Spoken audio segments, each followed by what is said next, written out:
Okay, so this might turn out to be a disaster. I don't know. We'll see how things go. A lot has changed since I've been on here, or at least on my own thing with StreamYard, and stuff with my camera got updated too, so I can't really see stuff the way I want to see it.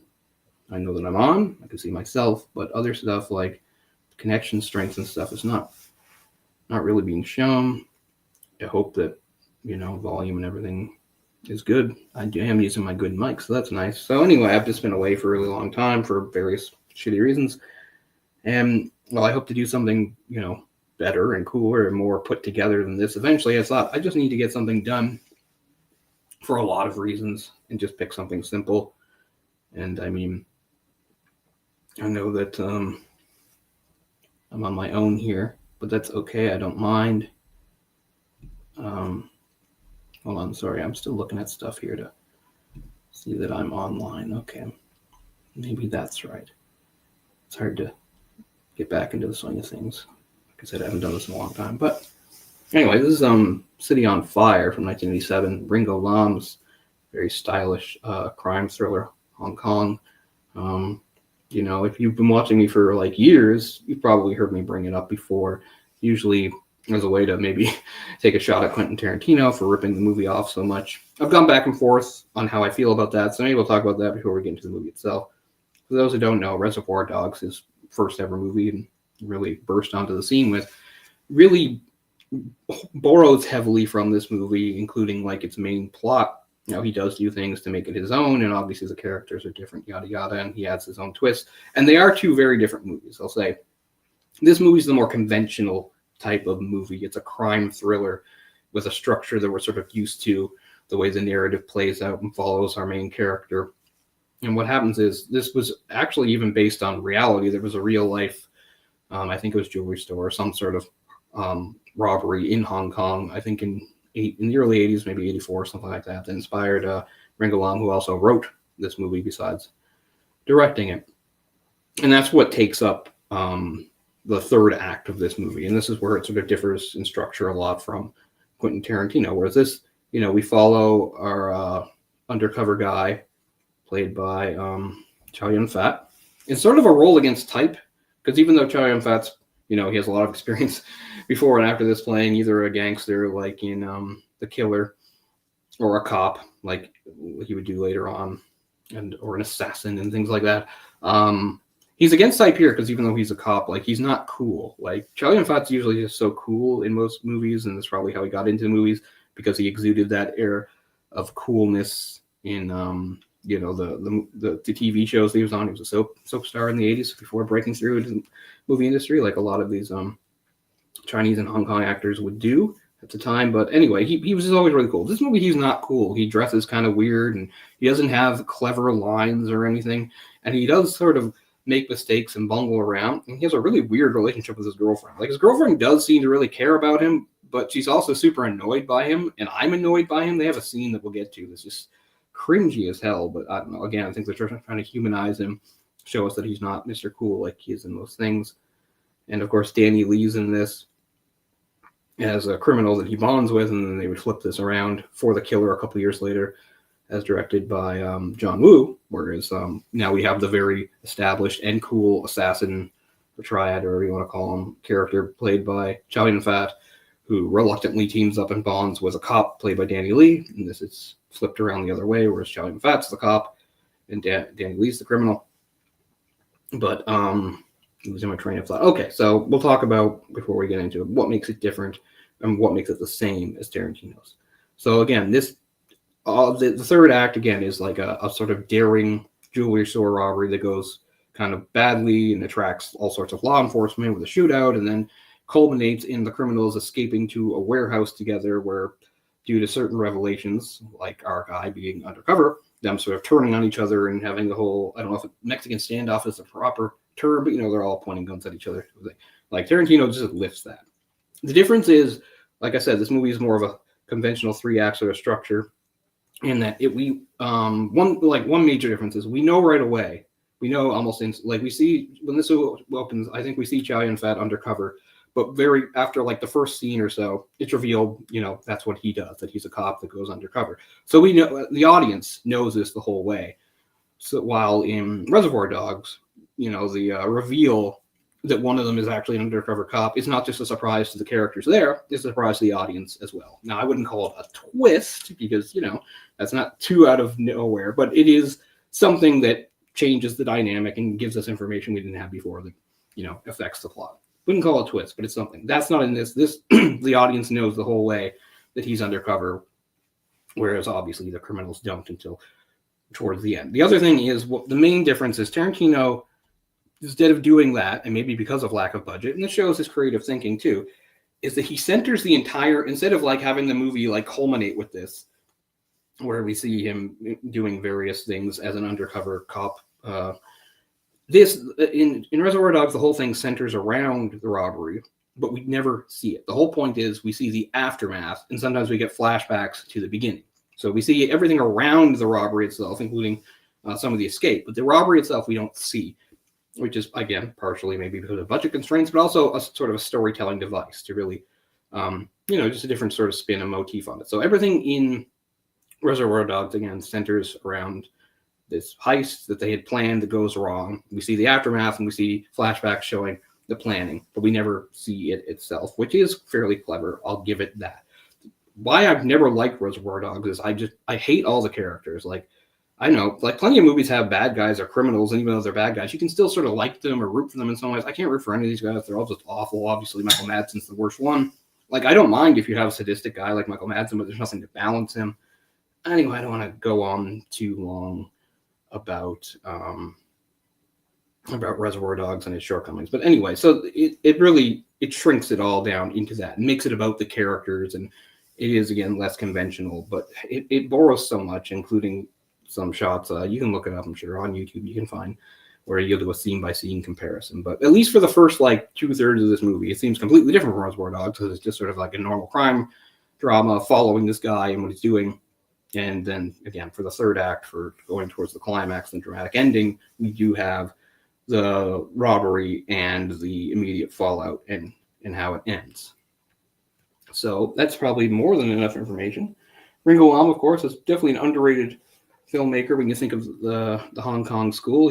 This is his most famous movie for some of those reasons, and he kind of tried to recapture it. He had a couple more movies with On Fire. There was Prison on Fire and something else on fire.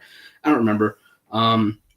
Like his contemporary John Woo, he did eventually cross over into Hollywood to make some English language movies, including, I think, very famously, he made the disaster. What is it? Shit, I thought for sure. Well, didn't he? Oh, I got to double check here. I want to make sure I'm right. Maybe I'm crediting the wrong thing. I thought he did Double Team. He didn't do Double Team. Okay. He did Replicant, which isn't. He did Replicant and In Hell. Jean-Claude Van Damme vehicles. Replicant's awful. In Hell's kind of underrated. It's not great or anything, but it's better than you might think. In Hell, Jean-Claude Van Damme spends his time. It's a prison movie. I'm not a fan of prison movies, but anyway, he did this movie, City on Fire, in '87. He followed up immediately with Prison on Fire, but he also eventually would do another movie very later in his career called Sky on Fire, which was the last film he did in 2016. He has passed away. He passed away in when did he die? I don't know. A couple years after that, anyway. He was dead by 2020. Sorry, I should have looked up this stuff a little bit better. Okay, so he didn't do Double Team, so that's in his favor that he didn't do Double Team. But anyway, he did Maximum Risk. That was the first one. And Maximum Risk is very low key, but I think it's a pretty good underrated Jean-Claude Van Damme movie. I have it on some DVD combo pack here. I might even do it sometime. I enjoy it. It's not great or anything, but it's respectable. Oh shoot. Yeah, sorry. It's harder. Yeah, the way this I can't explain it, but it's harder for me to navigate the way I like to. But he did a movie a couple years after this called Wild Search, which in its way borrows from Hollywood in that it's kind of a loose remake, I believe, of the Harrison Ford movie Witness. Obviously, it doesn't have any Amish in it, no Amish in China, but it follows a sort of similar plot structure. I have not seen it. He also did a really good movie in the 90s called Full Alert, which is the first movie he did after Maximum Risk. So he sort of went back and forth. Yeah, but anyway, Ringo Lam, underrated guy, but this is still definitely his best known movie, and probably his best movie. Although there's a whole bunch I haven't seen, but I still think, yeah, probably it is his best movie. It's very good. So that's probably more than enough time to get into this. I just want to get some things up here so that I know. Yeah, Chow Yun-fat is Ko Chow.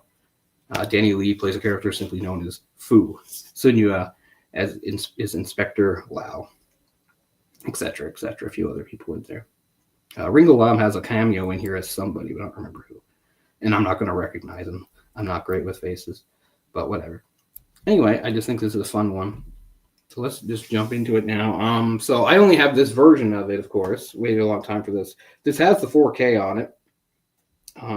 This Hong Kong Cinema Classics. That's a line. You'd think I'd have more of those, but I don't actually. What even company is this? Like, I don't think it's not like Shout Factory, is it? It could be Shout Factory. Actually, I'm going to play here because I'm going to do the countdown, although it's not going to really matter anyway because I don't think anybody's going to sync this up with me. But 3, 2, 1, and play. Play. Big delay from the PlayStation. I can already tell it's going to be way too loud. Okay, it says Shout Studio, so it has some. It's interesting. It doesn't actually say Shout Factory anywhere on this. I'm kind of back and forth about Shout Factory releases. Some are really good and some are really crap. At least they do movies that I care about, but I'm not happy with all the releases. So yeah, a few different titles going to come up here before we get into the movie. Man, that still seems too loud. What's wrong with my TV? Okay, that's probably good. Oh, City on Fire. Here we go. Here we go. Let's see who the producers were. I don't think Dixon Poon produced this one. Chow Yun-fat's in, yeah.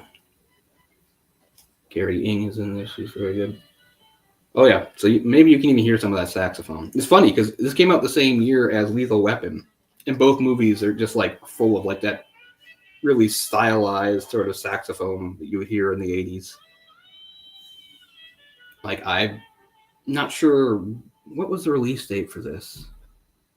The release date was February. So yeah, it actually predates Lethal Weapon. So it beat Lethal Weapon to the punch by like at least a few months with the whole sexy saxophone vibe going on as we see the city. So there's Hong Kong, no mistaking it. All those really distinctive, cool neon signs.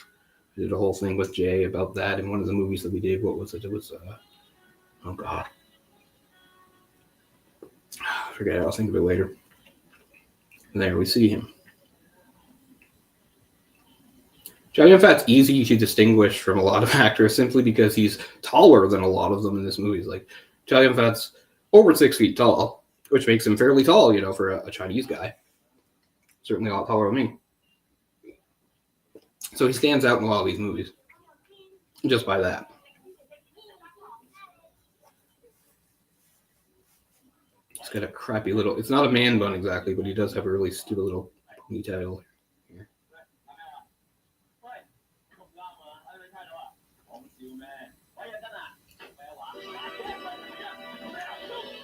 Uh-oh. Looks like his cover's been blown. Now, a guy coming to like stab him with a big cleaver, big knife there, that is more realistic than a lot of the Hong Kong movies that, you know, have tried, especially John Woo, that have like, you know, so much gunplay. Like even criminals in Hong Kong, very few have guns just because the gun laws in Hong Kong are so strict. So like stabbings like this are fairly prevalent. I mean, it's not a violent city, but I mean, for the purposes of these movies, they're very violent.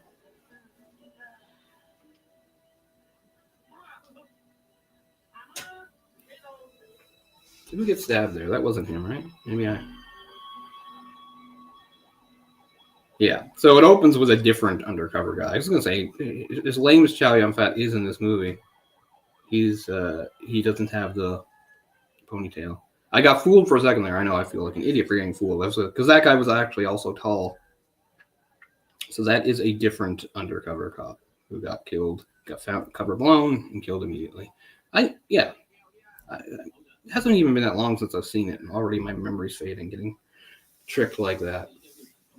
Chan Kamwa, nicknamed Lowlife Wa.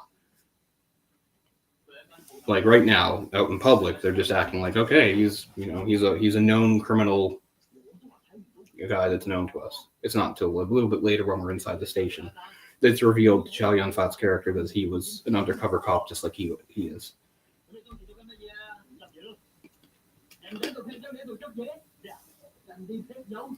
Hacking while stabbing things? Stabbing has nothing to do with hacking. What's wrong with that? That reminds me a bit of like whenever you see like an episode of Law and Order, and cops come investigate a homicide, and there's like usually some guy that has some sort of like, I don't know, job where he has to like stack crates or boxes or something like that, and he's doing it like methodically while the cops talk to him, like he can barely be bothered to. Like, how often do you get interviewed by homicide detectives? I get like Law and Orders in New York. New York's a violent city with a lot more crime, of course, than Hong Kong. Still, it always floored me. You always have like that.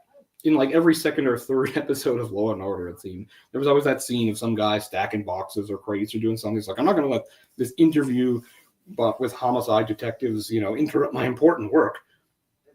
And I mean, sometimes maybe it's warranted because like it's just like a thing, like I didn't know. But sometimes they're really directly connected. Like sometimes they like knew the person that was killed, and like they don't even seem to care. But I don't know. Again, maybe that is more realistic than I thought.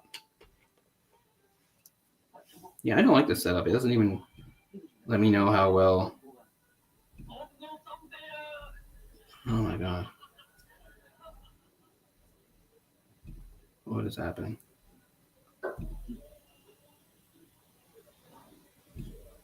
Okay, just gotta close that. Sorry. Stupid StreamYard is fucking with me again. Okay, I better be able to close this. Okay, good. I was like, if I'm going to close this, I'm going to close everything and lose the whole stream. No, we're good. We're good. Like, he's not dressed too weird there, except he's got a bow tie, which really does not go with anything he's wearing. I mean, you always have to keep in mind when you're watching a movie, if it's in the 80s, that the fashion's always going to be a little bit off. But I don't know. It's especially funny to me seeing, like, 80s like Hong Kong movies, or maybe Japanese movies too, where like they do imitate, Western trends. It seems even so much like, stuff that we could laugh at from the 80s. And sometimes it's even like worse when it's been like brought over there. Like Dragons Forever, really great Jackie Chan movie. It's not just Jackie Chan, but it's the last movie of the three brothers, the three dragons, Jackie Chan, Sammo Hung, and Yuen Biao in it. And Yuen Biao, like, he looks like the 80s threw up all over him in that movie. Every outfit he wears is ridiculous and nonsensical, and it's so funny. It fits his character, though, because his character is like a weirdo. It's actually my favorite character he plays, because usually Yuen was sort of boring, which I think is the reason why he didn't have the same sort of star power that Jackie or Sammo did. He didn't quite have the charisma. But that movie he did, because he was playing like this super paranoid weirdo guy that I really enjoyed. But anyway. So is that his girlfriend there he's talking to? He just got slapped. I already lost the plot. I don't think that's his girlfriend. I should have been paying more attention. He does have a girlfriend. There's scenes with him, but he's talking to somebody else. I think she's some gangster's girlfriend. Smoking away, because everybody smokes in 80s Hong Kong.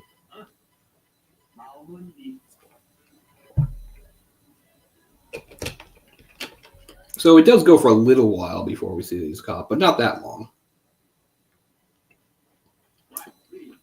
Lily. Is Lily the girlfriend? I want to say Lily's the girlfriend.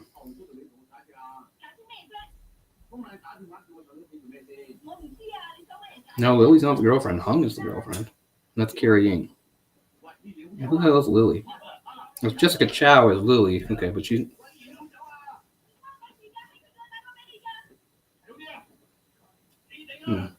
Looks like Lily just betrayed him.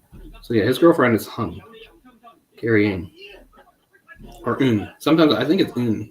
Like I think of the recently deceased comedic actor who is in a lot of these movies, Richard Un. I think people say Un. It's spelled NG, right? So I think the pronunciation is just Un. This is Carrie Ann's first movie.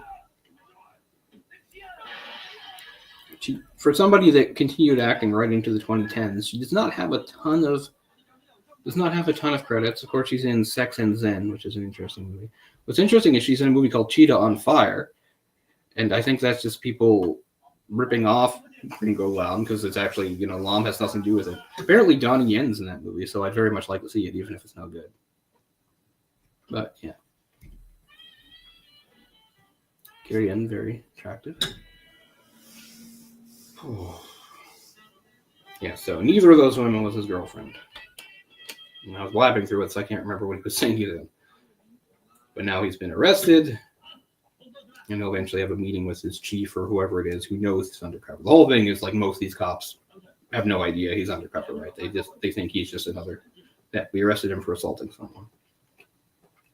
You have to think this movie, in at least a little bit, might have inspired the great film. I forget everything. Infernal Affairs, which wasn't just ripped off, but straight remade by Hollywood. And I do think it's a really good remake. I really do like The Departed. And The Departed has enough elements to make it stand on its own, but still it takes all the story beats and structure and overall narrative from that. If you saw that first, and I did too, I saw The Departed first. I saw it in theaters, actually.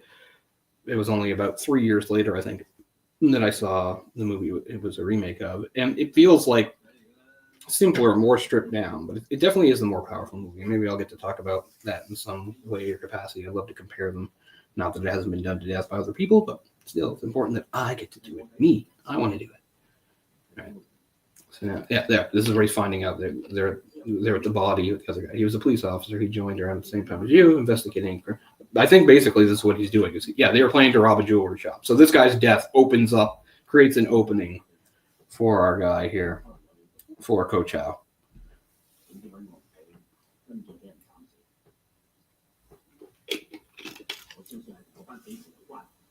So he wants him to infiltrate the same gang. And this shows us right away, how dangerous the gang is, because they found this guy out. They didn't know for sure, but they suspected it, and that was enough for them to stab him.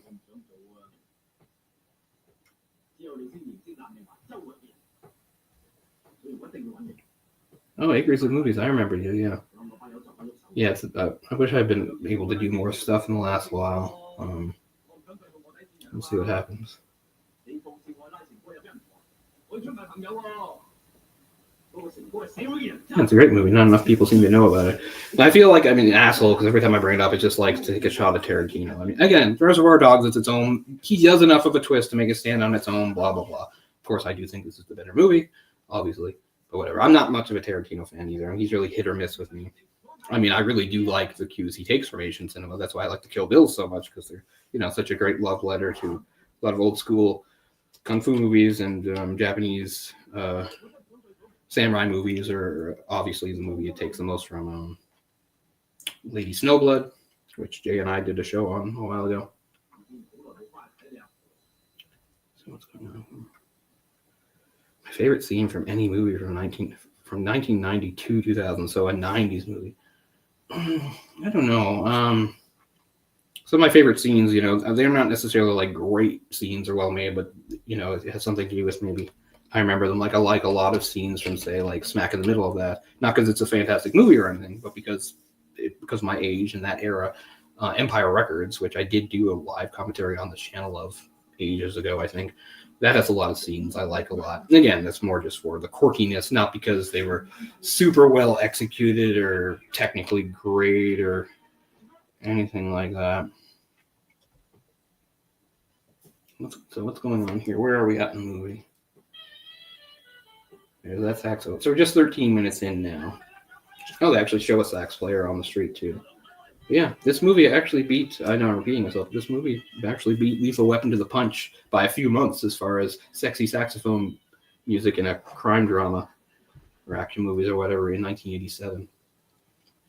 Because I'm not sure when Lethal Weapon was released, but I don't think it was as early as February. So this being February, that makes this, almost exactly what, 39 years ago or something like that. Oh, you saw that. That's cool. Yeah. I don't know. A lot of these aren't very planned. Like this one, the only reason I'm doing this, not that I don't like I like the movie. It deserves better than I'm giving it. It's just that I've been away for so long. I felt the need to get something, to do something, because it had been so long. And hopefully I'll get to do more planned stuff and maybe some stuff with Jess. Don't know what's going on with Jay. He's been MIA for a while, so I don't know if our show will ever get back. I hope. But anyway, like I said, this is kind of thrown together in slapdash. And the movie deserves better than a bunch of garbling and forgetting stuff and fact checking, but I didn't want to do a bunch of prep either. I just wanted to get something out there. So yeah, I can't even remember the Empire Records commentary very well. I probably did okay. I don't know, but trying to think of what I would consider like a really great scene from the 90s. I know there's definitely a bunch. It's just hard because I can think of movies, but you're right. I would like to isolate like a specific scene, not just an entire movie. I mean, obviously, there's lots of movies and they're made up of good scenes, and now I'm just sort of blanking on. I don't think I saw any movies from the 90s. Quite a few. So is this Danny Lee in the sunglasses? I say that they're all wearing sunglasses. That's the whole point.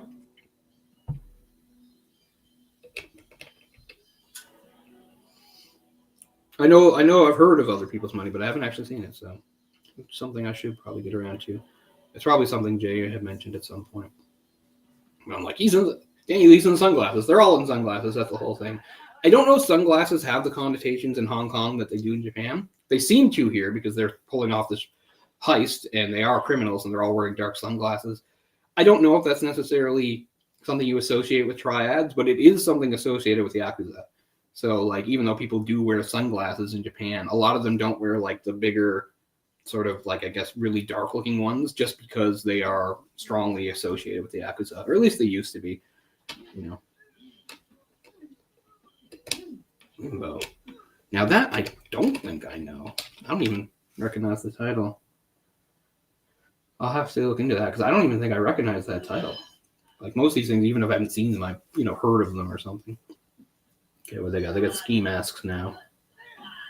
This is sort of established that this gang is ruthless, but they're also not great. Like, they make mistakes.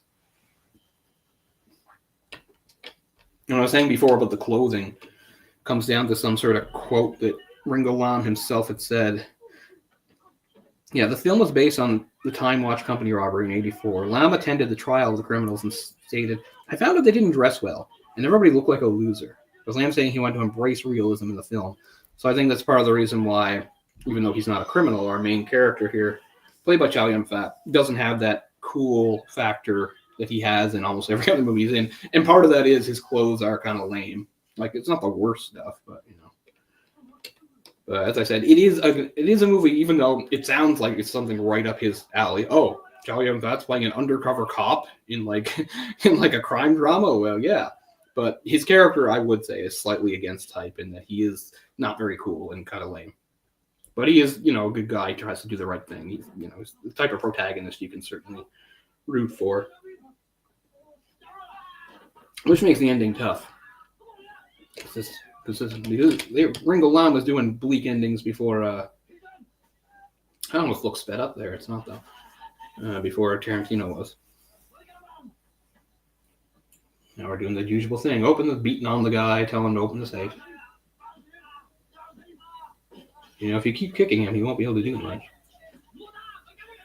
Yeah, so they do have at least one of them has a gun, but most of them are just using big knives, which, like we just said, he was embracing realism. The realism would be that even criminal gangs, guns are fairly rare in Hong Kong. So here, at least one or two of them has a gun, but the others have big knives.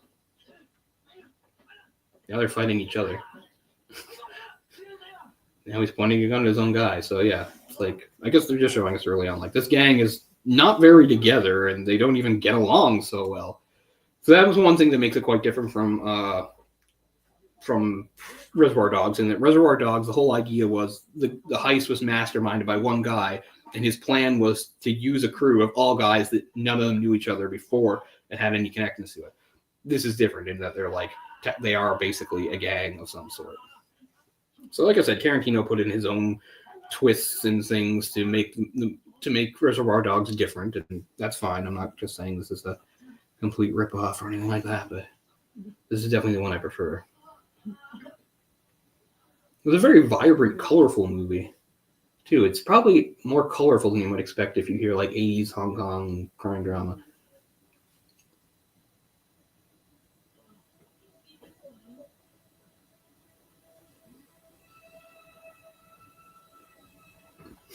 And then the King.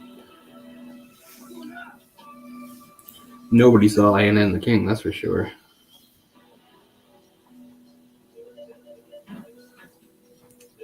What's an American role Chow Yun-fat should have taken in like 97?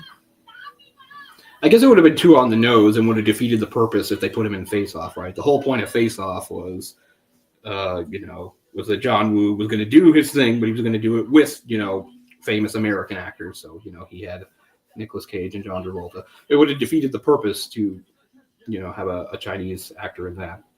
Certainly, you could imagine it would be funny if they ever made like a Chinese remake of Face Off with, it's too late now for some of those guys, but the easiest thing they could have done there too at the time, it would have been perfect. Is they could have done the two leads that they did in Infernal Affairs. You could have had Tony Leung and Andy Lau. They'd be great for a Chinese Face-Off remake. There's lots of interesting Chinese remakes of Western movies out there that people aren't aware of. For instance, speaking of Andy Lau is in a Chinese remake of the Mel Gibson movie What Women Want. It's a very loose remake, but it does still have the same basic premise in that you have this sort of chauvinistic guy that one day suddenly can hear the thoughts of women and it changes him, blah, blah, blah. It's definitely got a very different tone from that movie, though. There's also a remake of the Patrick Swayze film Ghost that I've seen. It's probably closer in tone. Oh, there's Orc. Yeah, I was going to tell you about this Orc, and then I don't know, kind of forgot because I know we were talking earlier. I just wanted to get something up here. Oh, flip car.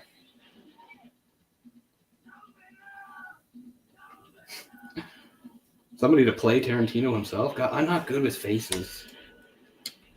I don't know, somebody short with dark hair.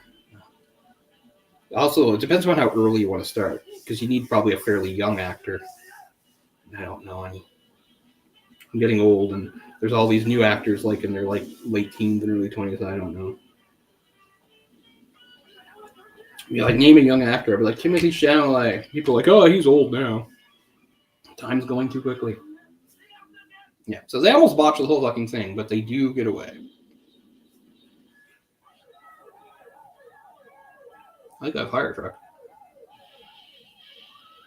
Still seems too loud, doesn't it? Let me put it down somewhere.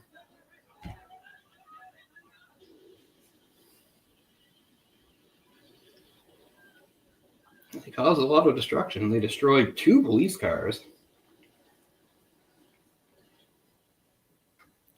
They beat on some people and threatened them. Did they actually kill anybody? I'm not sure. I should have paid better attention. So there's Inspector Lau. That's Sun Yu. He's probably the other main character besides Chow Yun-fat and Danny Lee.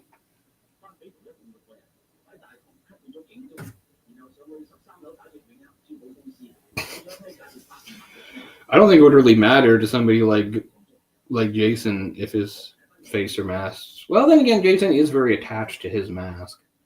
But it'd be weird combining Jason with like Ghostface because Jason is like a supernatural killer. The Scream movies are all in reality.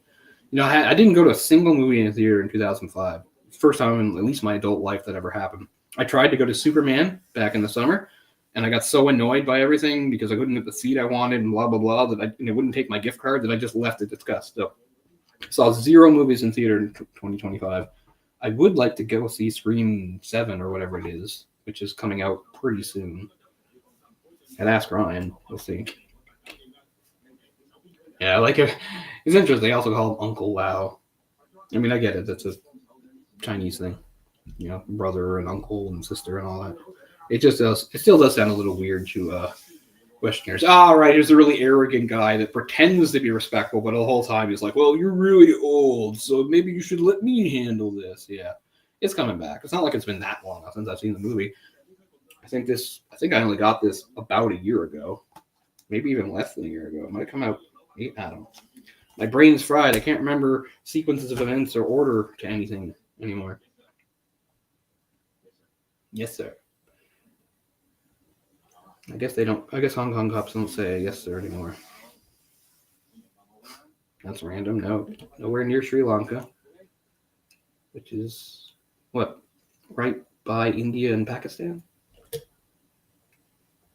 So many people from India live here in my city now and my hometown. That's one of the main things that changed. And I get it, India is the most overpopulated country in the world, so they're going out all over the place, even to places like Sydney, Nova Scotia. But I'm just saying, maybe there's some Sri Lankans too, but I don't know. You can't tell the difference at a glance. Right, so this must be carry on. Yeah, so wrong one.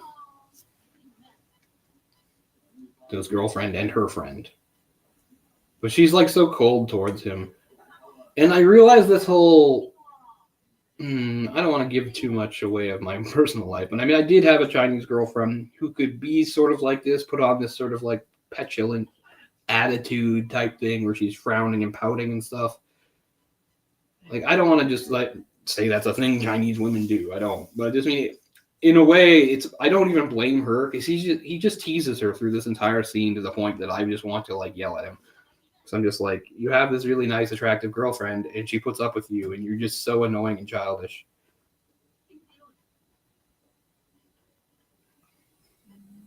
Yeah, Song Song Blue, I was surprised. Like, I thought it was obvious, I thought it was about Neil Diamond. Apparently, it's about a Neil Diamond cover guy band or impersonator? I don't know. I like Neil Diamond, so. But yeah, this entire scene, he's just annoying her. She says that she's on a date. And that's the other thing. There's this Mr. Cho that she's, like, if she's his girlfriend, it's a weird, tenuous relationship they have. Because, yeah, there is this Mr. Cho that she's seeing, and she's threatened. And I guess Mr. Cho is serious about her. I don't know. So the whole thing is she's annoyed by his, it's like a lot of classic things. She's annoyed by his attitude and his lack of commitment. So she's keeping her options open and talks about this show guy or so, and says that she might even go to Canada with him. And she comes very close to doing it. And you don't really know if she's bluffing or not. Like, yeah, she's getting undressed and he's pulling at her and stuff. And you can do that in a sexy way, but he's doing it in an annoying pest way. So, yeah. I really think they take this too far. Because I get it. They're humanizing him. He's kind of a lame guy. He's kind of annoying to his girlfriend, but he's just so annoying and it just keeps going. I can't. They take it too far. If I go to hell, you have to hear my last words.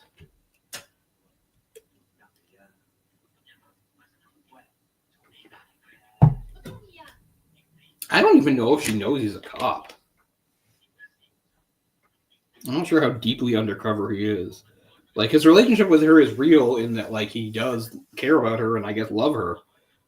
But I don't know what she thinks he is. I'm not sure.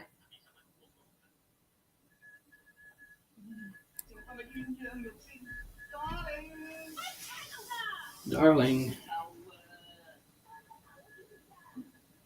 Peeing in the shower. Great.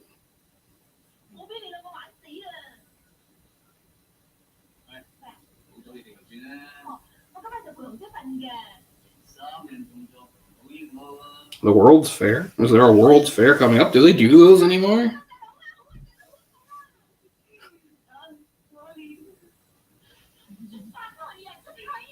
Yeah. She doesn't want him in the shower. He also exposed himself to her friend. So, yeah.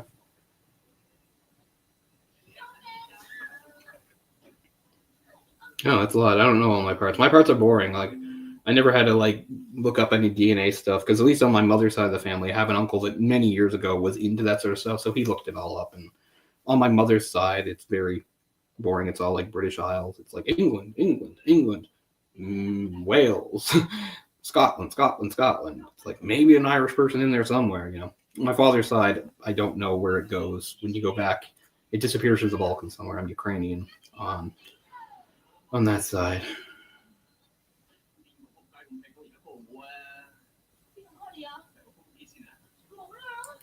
Yeah, I get it. See, they're taking, and I get they're having fun. They're like taking what is normally like a sexy scene in a movie, the two lovers in the shower together, and they're turning into it a sort of a comedic bit. I respect that because I mean, usually when they have those sexy scenes in movies, it's not that I'm immune to these things. It's just like that's not what I'm watching the movie for. I don't understand the point of interrupting movies that are about other things with like erotic moments. Like I don't know. Just save that for a different kind of movie. But I don't care. I'm not saying get rid of it or that's certainly not censorship. But sometimes I feel like it's in the way. So I do like that they kind of subvert it there by taking what's supposed to be normally a sexy scene in movies and playing it more for laughs. It's still not funny though, and he's annoying, so it doesn't work for me.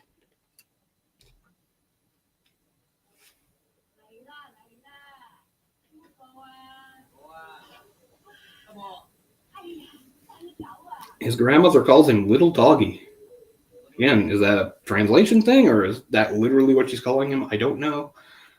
I don't have much Cantonese.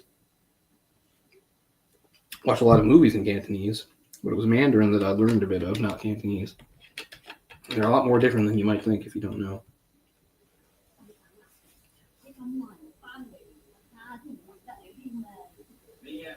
So, I mean, he's undercover, but he is at least allowed to, like, associate with people from his life. It's not like he's cut off from everybody.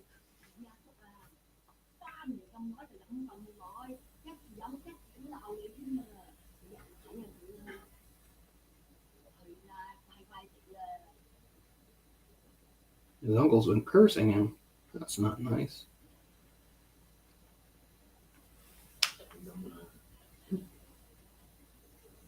Look at that red lamp. I love lamp.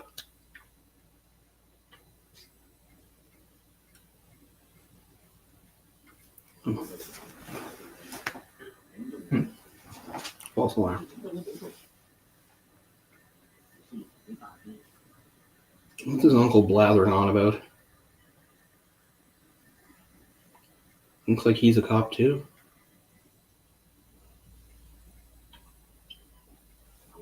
Getting nice and drunk.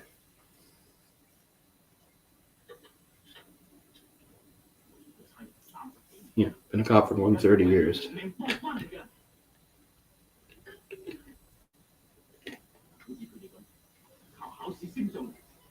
Oh, that is Wall, I guess. Yeah, again, this is confusing. Is Wall his uncle, or do people just, like, people who aren't related call him that? It's confusing.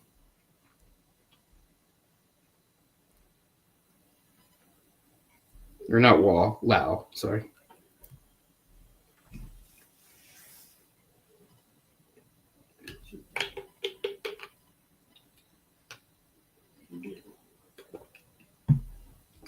Well, shower sex is good to watch. It's very good to watch. I think it's the most overrated kind of sex to actually have. Because when everything's wet, I don't know, you don't seem to feel as much. But it looks good. It's one of the better things to watch. It's very sexy to watch. I'd say it's not quite as great to do compared to just, I don't know, something more conventional. Come.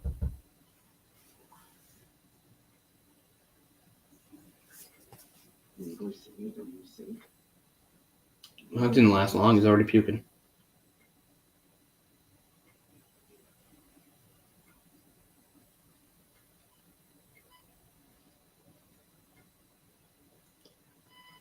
Well, like I said, I do think sex scenes do have their place is in movies, depending on what it's about. I can remember, like, at least I think about it sometimes, because I remember years ago when I was on the Sausage Factory, people were asking us random questions. I don't know if it had anything to do with the topic, but somebody like brought up something about like a sex scene being somebody in like the chat, not somebody on there, brought up like seeing some sex scene, you know, when they were younger and how it was like sort of a I don't know, sexual awakening. One of those things, like, it was a big deal to see at that age. You're a kid and you're seeing something, not porn, but like a sex scene in a movie. And they asked the panel about it, and most people like didn't have anything to say. And I just went right, and I was just like, well, I guess there was no, now I can't remember the name of the movie. Hold on, it'll come to me. Oh, the sequel to El Mariachi, the Robert Rodriguez movie. Is it Desperado? Well, anyway, that sex scene with I forgot about this singer. She's funny, but Selma Hayek and Antonio Banderas. Like, I thought of that like immediately, and nobody else like had an answer, but that was my answer. I was like, yeah, I remember seeing that like in my mid-teens and like the mid-90s, and I thought that was great, because I hadn't seen much by that time. So I mean, it does have some of them I do remember, and they did make an impact.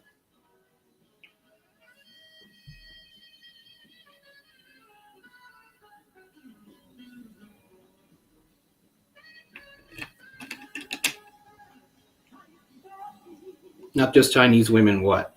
Sorry, I missed part of the question. Yeah, I forgot about the song. It's kind of a very different sort of song. It's not what you expect to hear like in a fancy kind of nightclub. It's more of a...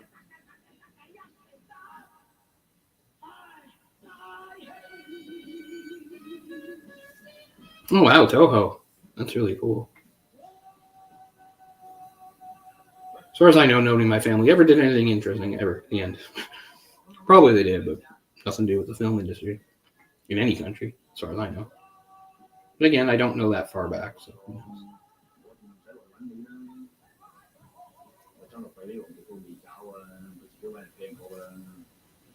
Alright, so this bit about the loan shark threatening to kill him, that's just a thing. That's just a story.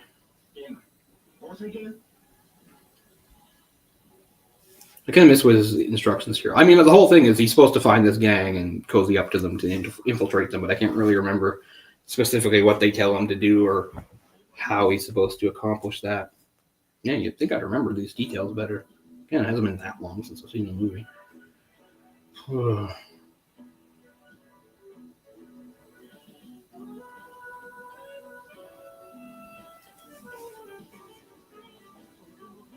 Yeah, see, there he is being an awkward weirdo again. Singing a stupid song and sort of dancing around in public like a moron. At least he's got a better tie this time. Yeah, here's guys from the gang. Okay, that's Danny Lee there. So that's the other thing, like Reservoir Dogs, where like he and Danny Lee do form a sort of friendship and a real respect for each other, to the point that like once like people were suspecting him of being a cop, Danny's like, no way, this guy's a cop. Sort of similar thing we see.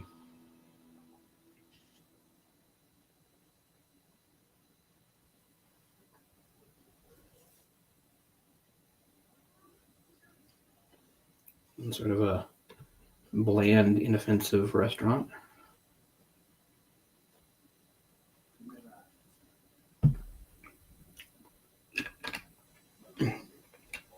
I can't turn it a certain way.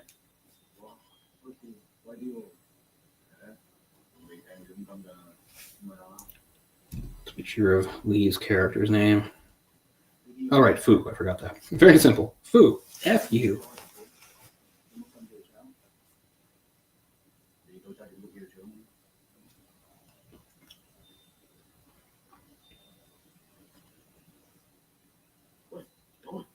So they're already just... I wouldn't say they fully trust him or anything yet, but they are willing to at least talk about being involved in robberies. He does have a sort of interesting strategy to get them to trust him.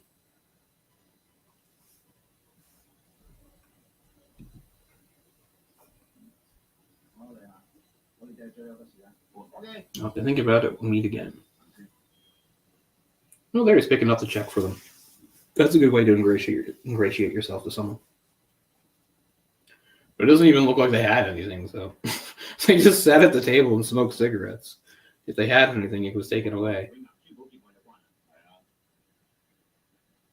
Yeah, so they don't trust him.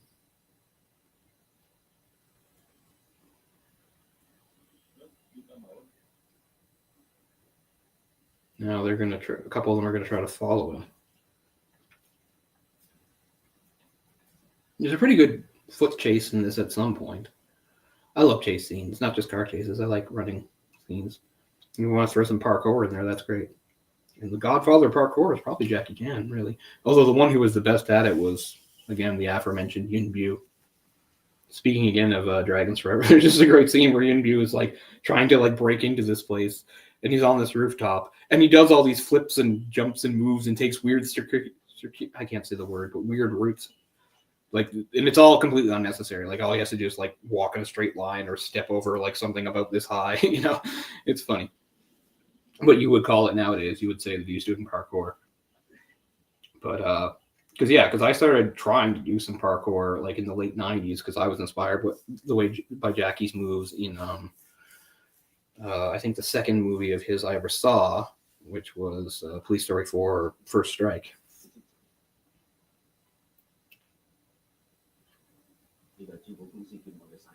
The kill, yeah, okay. So at least one person got killed during that robbery because they said this is the killer.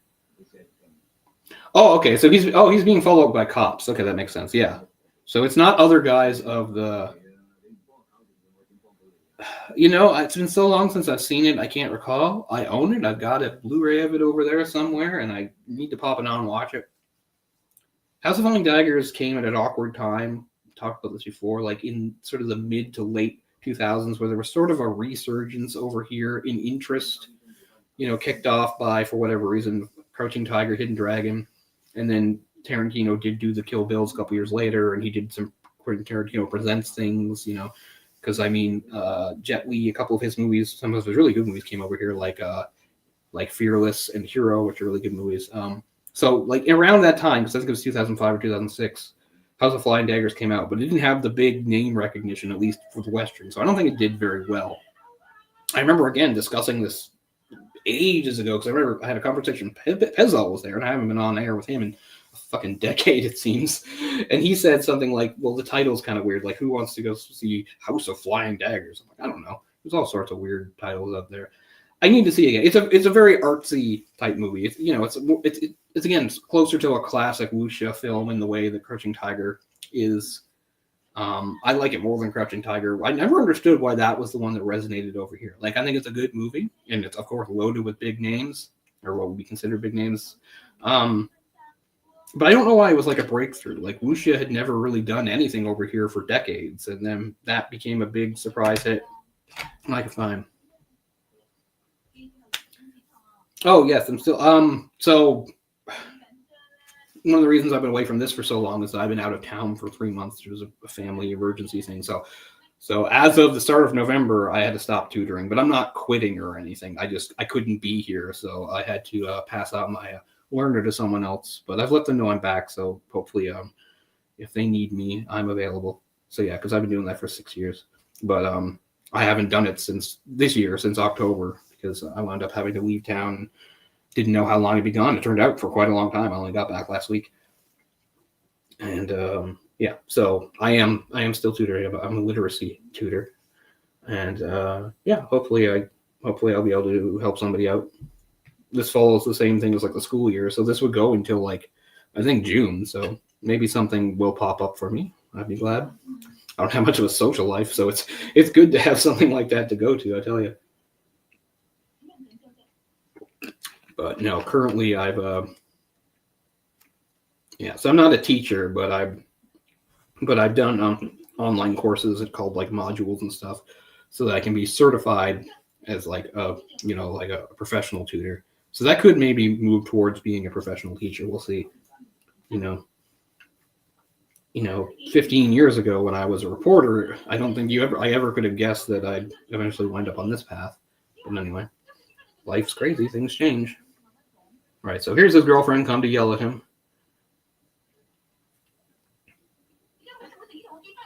Yeah, she's mad that he doesn't want to get married. But again, she doesn't know the full picture. She doesn't know the stuff that he's into, or she doesn't know that he's like out there risking his life every day. I don't know what she knows. I can't even remember if she knows he's a cop or not. But if she thinks he's a cop, she definitely doesn't think he's like undercover risking his life or anything. She just thinks he's a flaky jerk that won't commit to her. And that's not even 100% wrong, because he does sort of come across that way. Ooh, a bowling alley. If I was a time traveler, this is one of the places I'd go to. I'd go to like a 1980s bowling alley in Hong Kong. I think that'd be a fun place to hang out.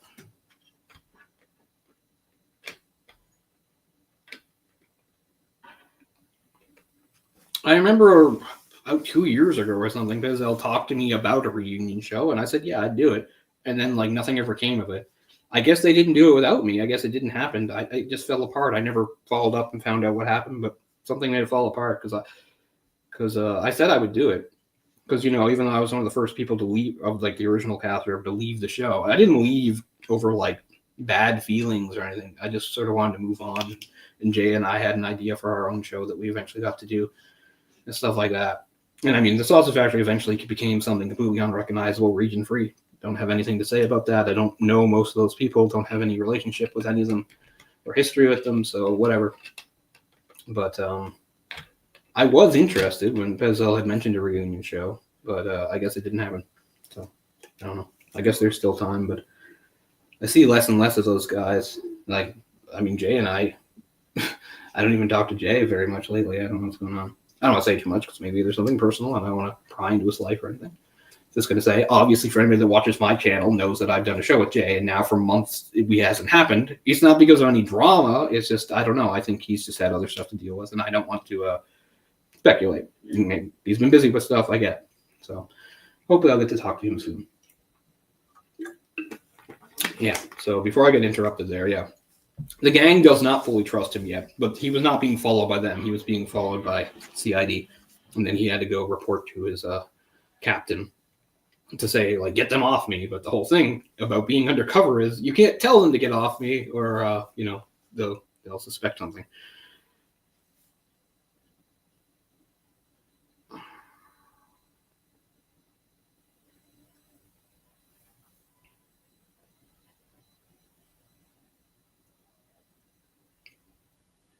Yeah, I was a reporter for newspapers. There was a time where I was on staff at a paper, and then the rest of the time I was a freelancer. It was a long time ago. He's not dressed too bad here, and I kind of like his scarf. Very cool meeting at night in a graveyard. It's crazy to see all the gravestones like so close together. You don't really see that in North America. Although eventually I guess it's going to come to that. Don't bury me when I die. I don't want to take up space. Just cremate me and move on. What's the thing with the gun here?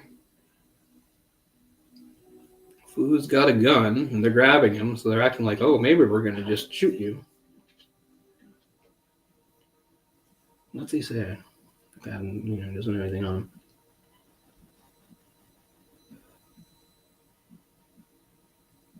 Get some heartbeat on the soundtrack there to heighten the tension. A little on the nose, but I don't know, in 87, maybe it seemed innovative.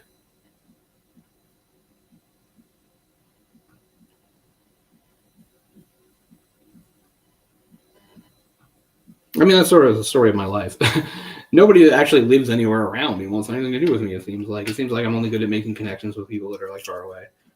That's like 2 of the 3 of the last relationships, like girlfriends I am, were like long distance. At least with one of them, we did visit each other and see each other. One of them was entirely long distance. We never actually got to see each other. It just sort of feels like that way now.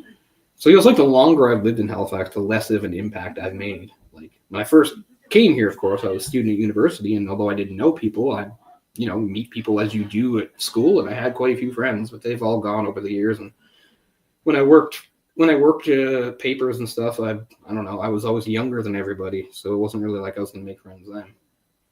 I went to martial arts. Again, I was good at having casual conversations with people, but I didn't know how to like make the connection with them to like do anything outside that, like hang out. I remember actually a few years ago, I went to like I don't know what it was. It was for the library. It was for the tutoring thing. It was just a seminar. Yeah, it was a seminar. I went to a seminar on a Saturday that we had to complete. So I met some of the tutors that are the other programs, not just literacy tutors, but people that did stuff like math. And I remember there was a girl there. She was from India, and she was a math tutor. And I just flat out said to her, I was like, I need friends. And maybe I came on too strong because I was just like, just hang out something. I'm not talking about dating, just hang out. And like, I gave her my phone number, and like, I don't know, she never called me or whatever. And if whatever number she gave me, if it was the right number, it wasn't right. Like, again, I wasn't trying to hook up with her or anything like that. I was trying to be really honest. I was saying like, like, I don't really have a social life or friends. It'd be cool. We can hang out sometimes. And she seemed open to it, but nothing came of it. So who knows what happened there. So yeah, it felt like, and now I'm in my 40s. How do you make friends in your 40s?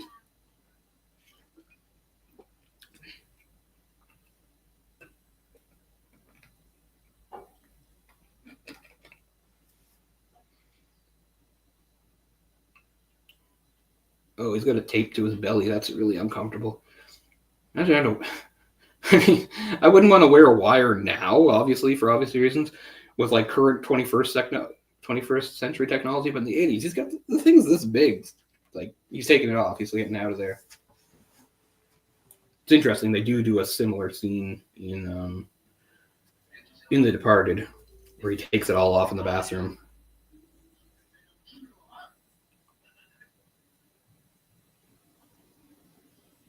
But he got out of there. I blabbed through though. I can't remember why they decided not to shoot him in the cemetery, but they didn't.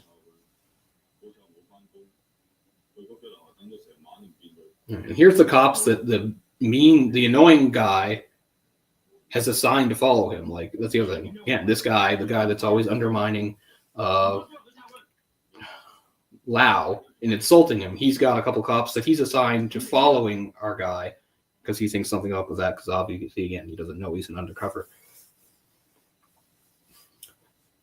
So again, there's some interesting office politics and things going on here that would later be developed, again, probably to a better extent in Infernal Affairs, where it really shows like the complications of having undercover officers out there. Because the whole point is like even people within the department don't know, so that can cause problems.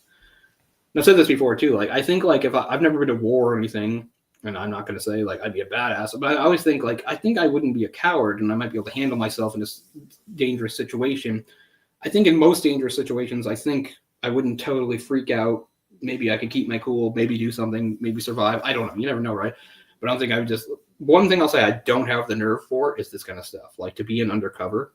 I remember seeing a guy, he'd been an undercover in various like biker gangs. He was an undercover agent for the FBI, but he looked the part. He was like a big guy with a beard and everything. He had tattoos all over.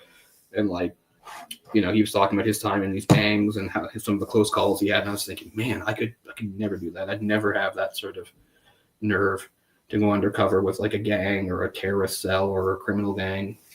Yeah, that's something I couldn't do. I do not have the courage for that. Luckily, no one's asked me to. But yeah. I think in a lot of situations, I think I could be brave. I think I could step up and at least try, but don't ask me that. That's too much. So yeah, a lot of respect for people that do undercover stuff. It's got to be nerve-wracking as hell. Again, this movie has a weird tone because there are quite a few. He makes a lot of jokes, and maybe that's because it's his like outlet for being so stressed. Because he's unlike something like Infernal Affairs. He is not, even in his meetings with the chief here, like he does not really express being frustrated or worried or afraid very much. He seems to have a pretty good attitude about it. It's not like the same thing as like Infernal Affairs or the remake Departed, where you see Leonardo DiCaprio telling both his superiors, who is it? It's Martin Sheen and Marky Mark, and then also his shrink, about like how scared he is and all the pressure he feels and how upsetting and frustrating it is. Like, you don't really get that in this movie. He sort of keeps like a more sunny attitude about it.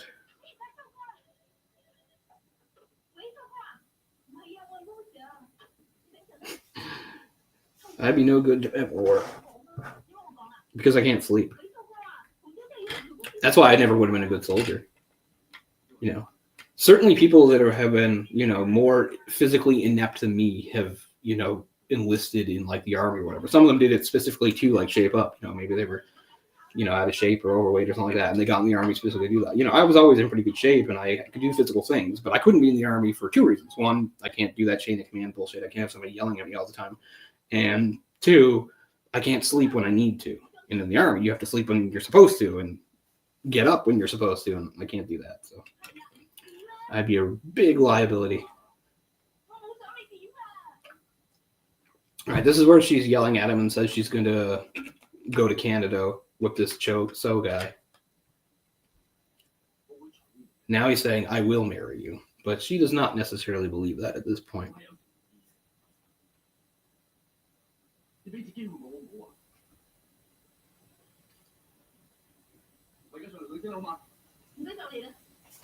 She says, you don't have to come over. All right, so she says, meet me at the register office tomorrow. And of course, something's going to happen that's going to make him miss it.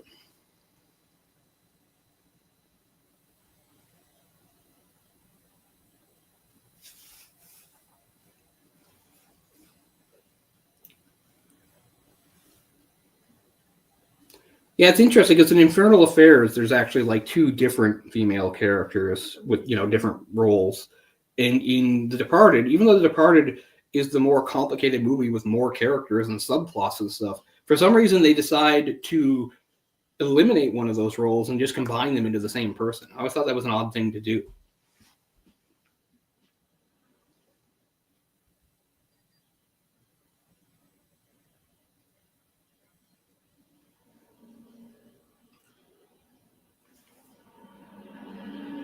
I lost track of like the more modern Godzillas. I know everybody loves -1. I guess I'll see at some point. But yeah, I always did think that was weird because one of the things I would say is like The Departed has a lot more bells and whistles than Infernal Affairs. It has more characters. It has more subplots.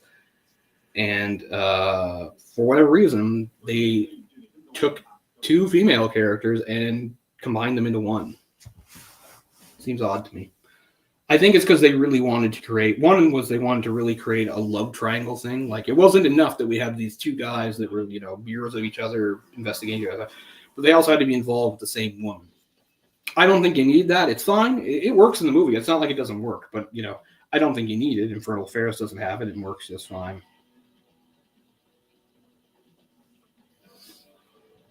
Now I have to say, like as far as Asian cinema goes, like I've seen very little Indian. It's never resonated with me very much. I'm sure there's lots of really great Indian movies, but I've seen very few. They don't usually interest me the same way. Maybe I'm being unfair. You shouldn't just judge everything. I don't know. Because there have been some really popular ones over the last few years. There was one on Netflix, like this 3-hour some action movie that everybody was going nuts over. I remember watching like trailers for it, and I didn't care. But I don't know, maybe being closed-minded. Because hell, I watch movies from Korea and Japan and Thailand and Indonesia. Well, obviously, lots of great Indonesian movies. I need to see more Philippine stuff. I've been involved with Filipina girls for the last few years, so I should watch more of those movies. I've seen a few, but not that many. I watched this like softcore one that was on Tubi. It was pretty funny about like a guy having an affair. It was just a bunch of softcore sex scenes with barely any plot. I was like, all right, there's a Filipino movie.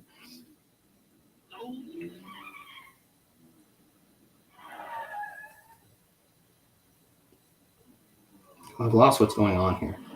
Is this the next day? Because obviously something's going to happen so that he is not able to meet her when he says he will, and that's going to be a big deal, and she's going to give up on him. Yeah, so he still has the CID guys trailing him, and he's saying, you got to get them off. He's like, they're not my men. I can't get them off you.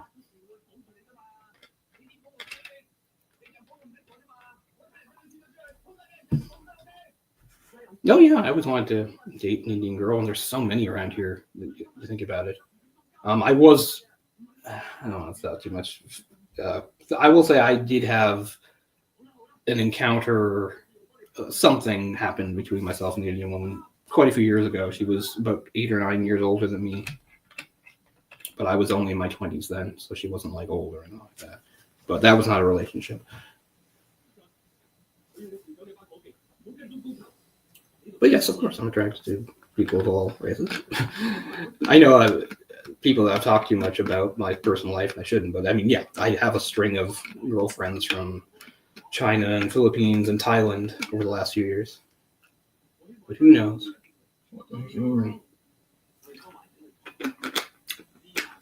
All right, so here's the jerk again. God, I got to get names straight so I know who's who. Usually it's a red tie. That might be Chan. Is that Chan? Lau is like the chief, and Lau knows our guy is undercover. He's the one handling him. I think Chan is this other guy. He's the one that's always undermanned. Yeah, so that's Chan. What the hell is Chan's position? I guess he's just called Inspector. Right. It is tough, though, because Chan is supposed to be investigating the gang, too.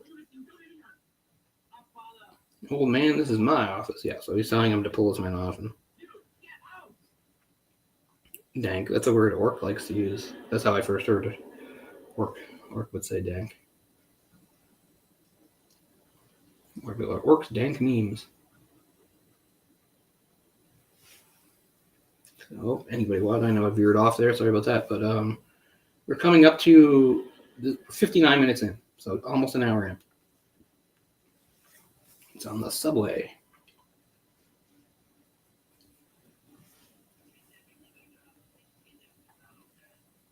Yeah, so unlike the other movie, Reservoir Dogs, which doesn't show the robbery, it shows the aftermath and some of the planning beforehand and flashbacks. The whole point of this movie is the build up to the robbery. Like, that's what we're going for. That looks like fun. I'd like to do that. You know, he's sliding down on the part between the escalators. But, you know.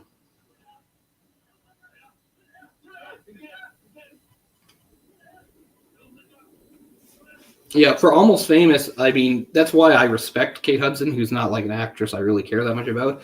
But it would have been so much better if it could have been who was originally going to be in the movie, my favorite actress ever, Sarah Polley.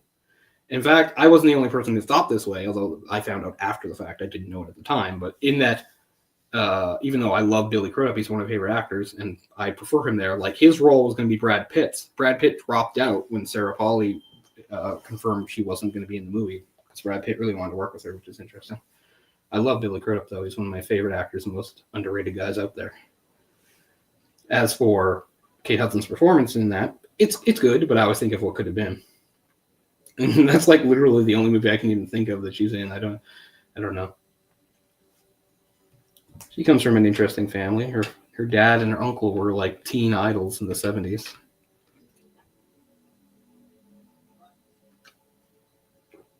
Now let's see some more Danny Lee. He hasn't been on screen as much as you'd expect by this point. He's going to start to ramp it up now. Because, I mean, I know Chow Yun-fat's the star here and the main guy. But I really like Danny Lee. Mainly for, shoot, man. Going out of my head again.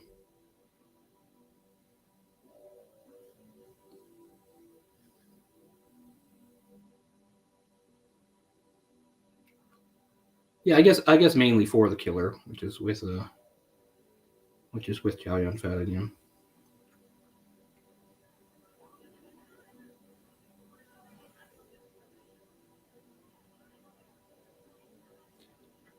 Danny Lee's in some old Shaw, well, not old, but he's in some 70s Shaw Brothers films.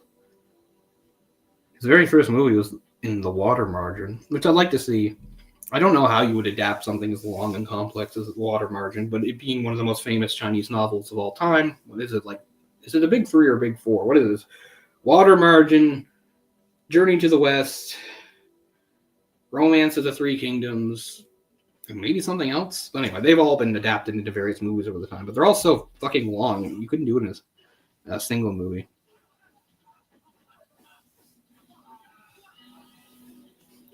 Man, I never think about Jim Belushi. It's good. I guess it's good to know he's still around.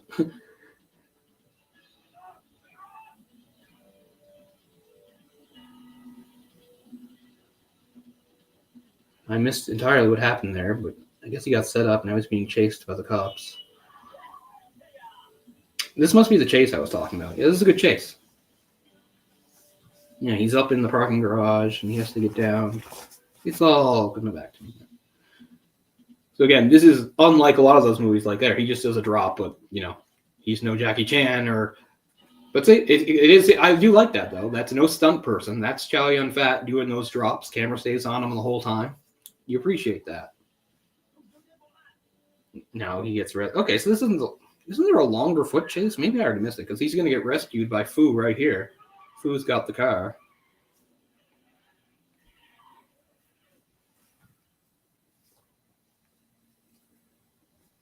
What? What are you looking at me for?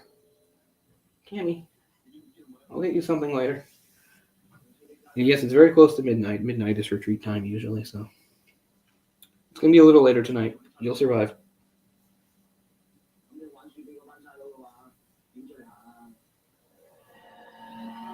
Yeah, so I keep switching between the characters' names and the actors. I keep saying Chow Yun Fat, and I guess I should be saying his character's name, Kamwa. It's confusing because he's like Kamwa Chan, but like one of the other characters is called Chan, the jerk cop that doesn't know he's undercover and has guys following him and undermines Lao, the other guy, the older guy, Uncle Lao. There you go. What kind of car is that? I wish I knew cars. Interesting looking car. So this is the guy that Hung says she's going to run off with and go to Canada with, I guess. This lame guy with glasses.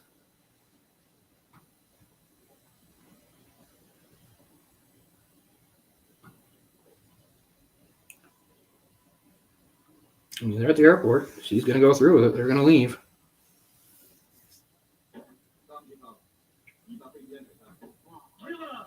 Yeah, see, it's a big deal that they found. Like, it's hard. Again, this is reflecting reality. It is very hard to get a hold of these guns, so it's a big deal that he's able to get some for them. Obviously, we know how he did, being an actual undercover cop. But they're impressed.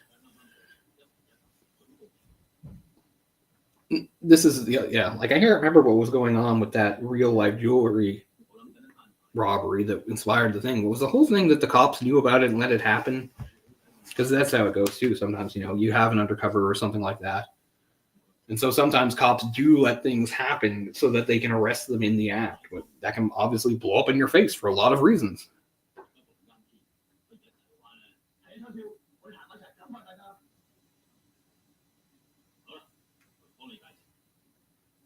I'm the only person in my generation that does not give a shit about Falling Down. I don't care about that movie, and I don't care about Michael Douglas. I never liked him, and I don't like that movie.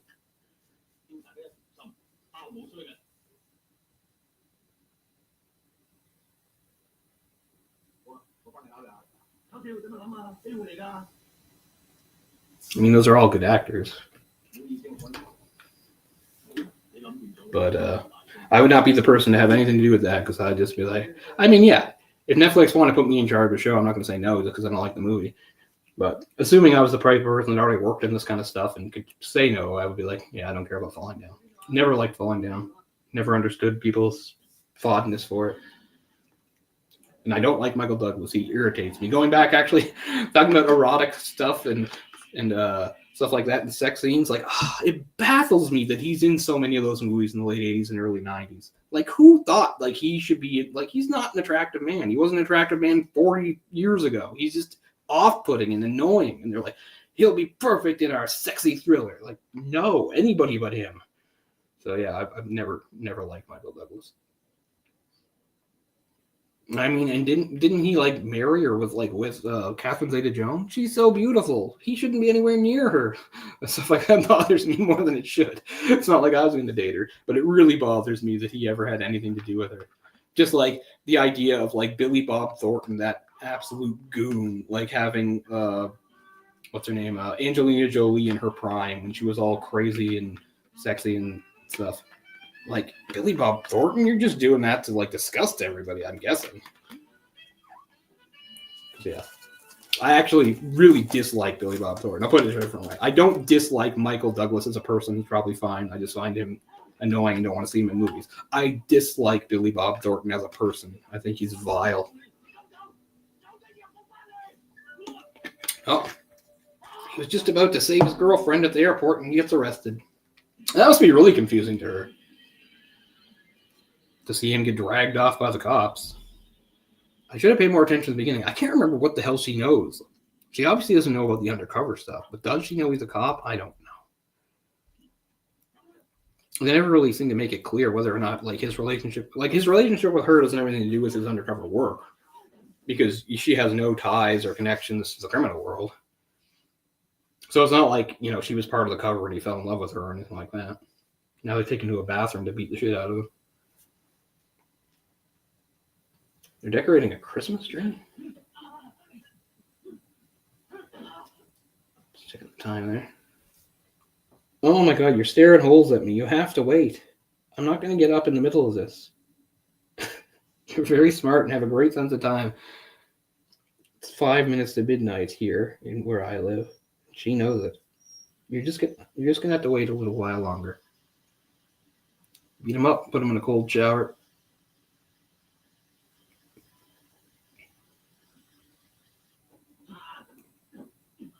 They really work him over here. I'm remembering this now. This is surprisingly violent. I mean, that's the other thing too. Even though the movie does begin with like an undercover cop being violently stabbed to death, and of course it does have some robberies, I don't really think you're expecting the kind of violence that takes place in the third act. But Ringo Lam, that's one of the reasons he's a good director, is like he's good at violence, like good choreography, good cinematography, a good eye for it, making it look real, making it look visceral, making it look interesting. Tons of movies have action or violence in them, but there's different ways of shooting it and doing it. And I think this is one of Ringo Lam's strengths.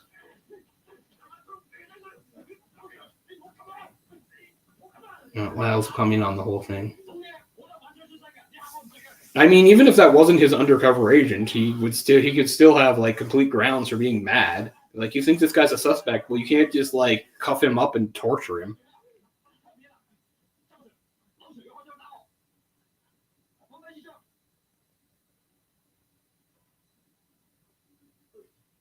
I don't have any connection to Flatliners either. It's an okay movie, and they did make a remake, didn't they? They made a remake of Flatliners with like Ellen Page. Elliot Page now, Ellen Page then. Never saw the remake. Saw the original a million years ago. I am a fan of Jack Quaid. He's fun.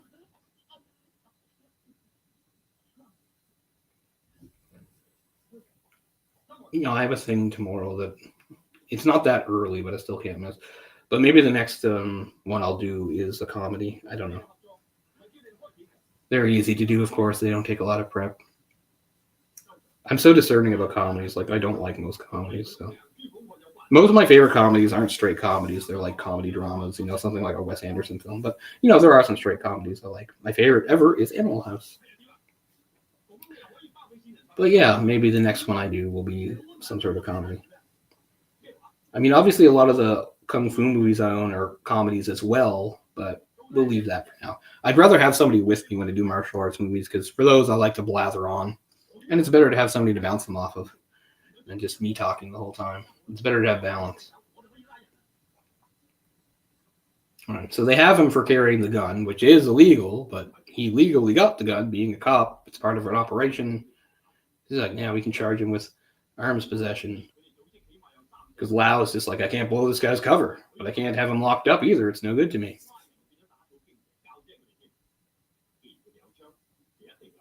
At this point, since they are onto the same gang, doesn't it make sense for him to at least... Like, I hate Chan.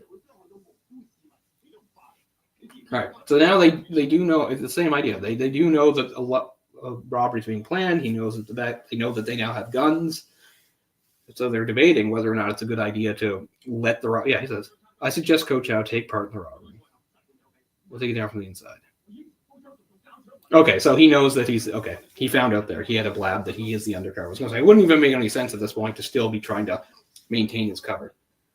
Oh, no, he just says he's an informant. Okay, there, he's telling he is an undercover officer. So all this time, he was just saying he's an informant. He wasn't actually saying he's an undercover officer. But now he finally says it.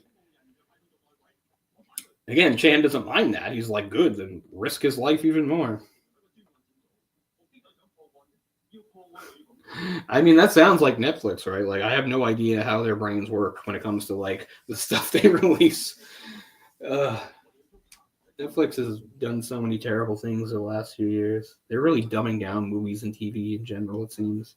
It's too bad, because, like, I remember when Netflix was fairly new, like, a lot of, like, a Netflix original series, you should actually be meaning some quality, but hasn't been like that for so long. I'm watching the Netflix Daredevil again in anticipation of the new season of the Disney Daredevil, which luckily is in continuity with it. And it's so good. I mean, it is my favorite show, actually. My favorite live action show. But I mean, that was Netflix. When they first announced the Disney Daredevil show, they said, even though they were using some of the same actors, it was not going to be in continuity with it. But luckily, cooler heads prevailed, and they did.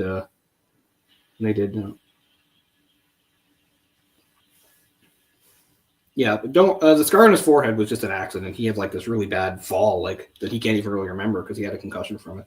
So he's fine.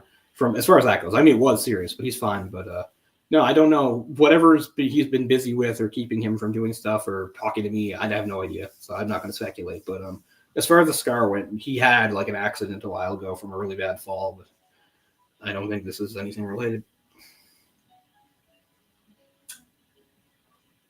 Yeah, he's all beaten half to hell here.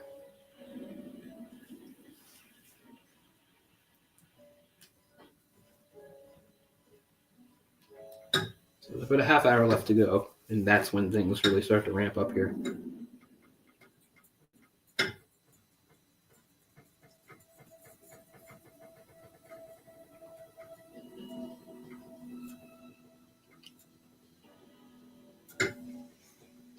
It's kind of funny that this movie isn't produced by Dixon Poon, because that's how Dixon Poon had made his money before he became a producer, is that he, his companies were people that did jewelry and like luxury watches and stuff like that.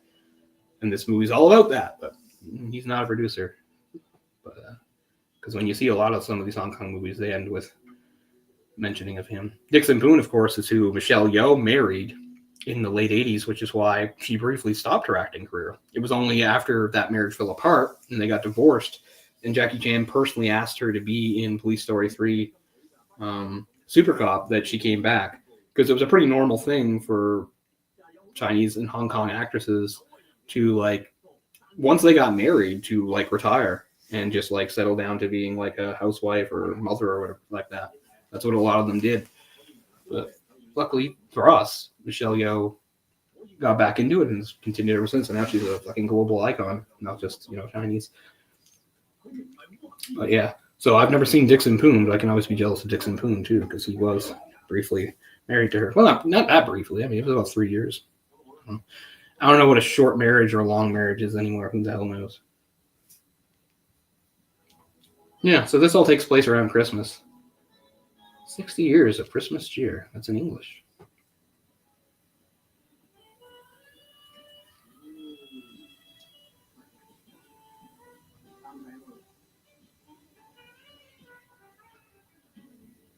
This is how they're supposed to be staking out the store, but this is how he bonds with Fu. It's like, oh, look at those hot ladies.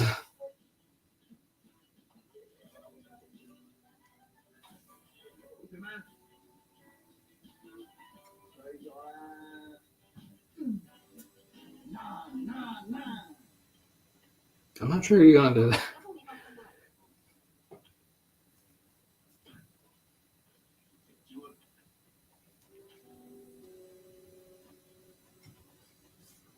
That's a bit personal.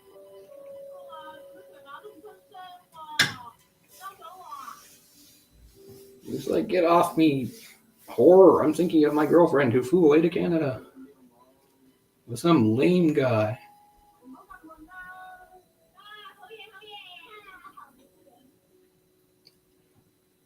I keep meaning to watch the movie. I've read the book, but I haven't actually seen the movie. Actually, that is, I think, currently on Canadian Netflix. I think it's on my list, Memoirs of a Geisha, so I will eventually watch it, I swear. But I did read the book quite a few years ago. It's a very good book. So I always am curious to see adaptations, to see how they hold up or what they might have changed. So that's been on my to-do list for quite a while. Nice pre-robbery photo, black and white though. Yeah, black and white's artsy. I know you're upset. We're going to do. Oh, she looks so forlorn because I'm late with the treats. I am not forgetting you. She caught a mouse last night, so she really needs to be rewarded. You get up here on the freaking 4th floor. You're nice.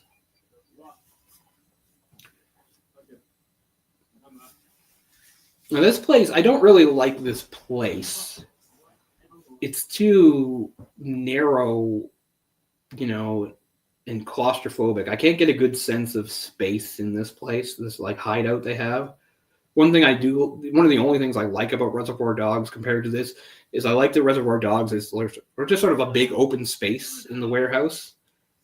Now, this isn't the warehouse. This is like their hideout beforehand, and then it ends in a warehouse. But I just mean some action does take place here, I believe. Maybe I'm remembering it wrong again. I don't know.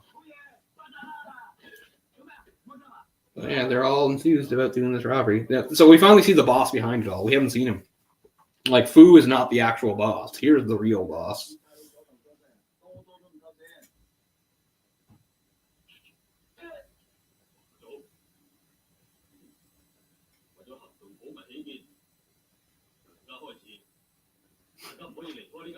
Yeah, Sri Lankans are very traditional. Sounds like.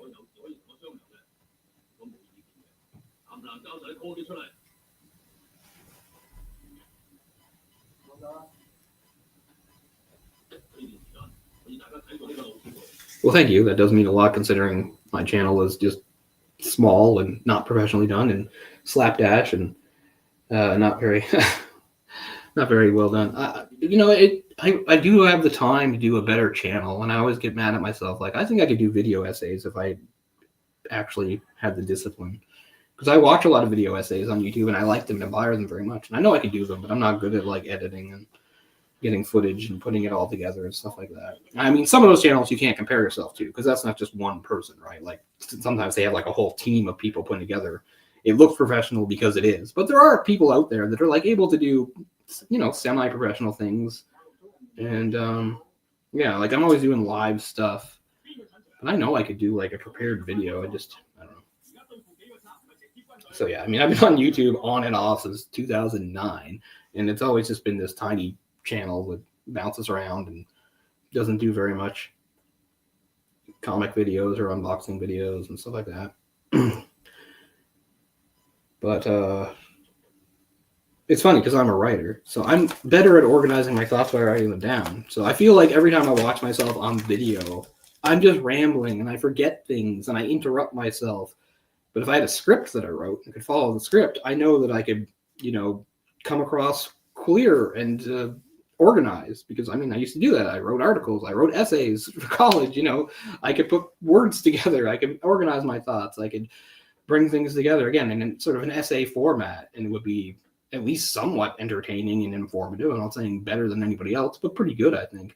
And I'm always disappointed when I watch like live videos because it's just mostly, again, unscripted rambling where I'll forget things or make mistakes. And I get some people, that's what they like about certain channels like that. They like the spontaneity, and that is good and it's fun, especially if you're with other people. But for stuff like myself, I like, this is kind of bullshit.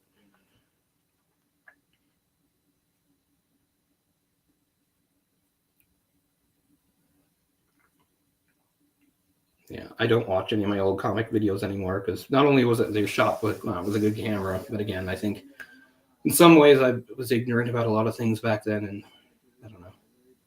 There's always things you think you could do better. The only stuff I do rewatch is I will rewatch episodes of Movie Discussion Pocket Dimension with Jay, because most of those I'm proud of. I mean, there are a few where, again, I definitely made mistakes or should have done something better, or we got way too off topic. We're not married to staying on topic 100% of the time, and that's fine. But sometimes I do think we have gone off the rails a bit too much, and it's like, why would anybody watch this? Because it's kind of content I always complain about. We live in a world now of like podcasts, and like it just seems like any asshole, like comedian or whatever, no matter how low down the ladder, they may have this really professional podcast, and then they just talk about like boring shit about their lives or their day, like talking about like their exercise regimen or something like that. It's like, who wants to, like, I never want to become that, even as like nobody am. I'm not famous. Like if people don't want to hear a semi-famous person talk about this boring bullshit, they don't want to hear me talk about it. So I try really hard not to go too much into like, personal anecdotes and stuff, because they're not interesting, right? I mean, maybe if I was somebody, it would be interesting. But since I'm just, some random anonymous person on the internet that doesn't have any connection to anything, why would anybody care? So that is the type of thing I get concerned about. I'm like, I don't want to fall into just bullshitting with people too much. I mean, it's fun for the people involved sometimes, but it's not fun to watch. It's funny. Like, it's not content I would ever watch. It's funny. I make this content, but I don't watch it. So, yeah. So I guess I'll always be jealous of the people with much more well put together channels. I don't know.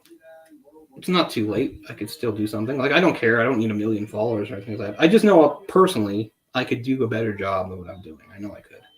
That's a great shot. That's a really nice shot from outside the window and the signs there.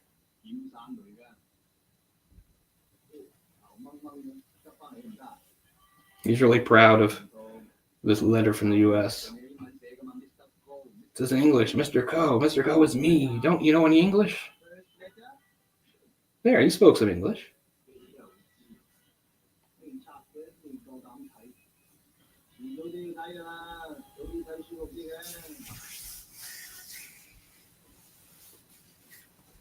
No, I never read all the comics I want to. That's the other thing, right?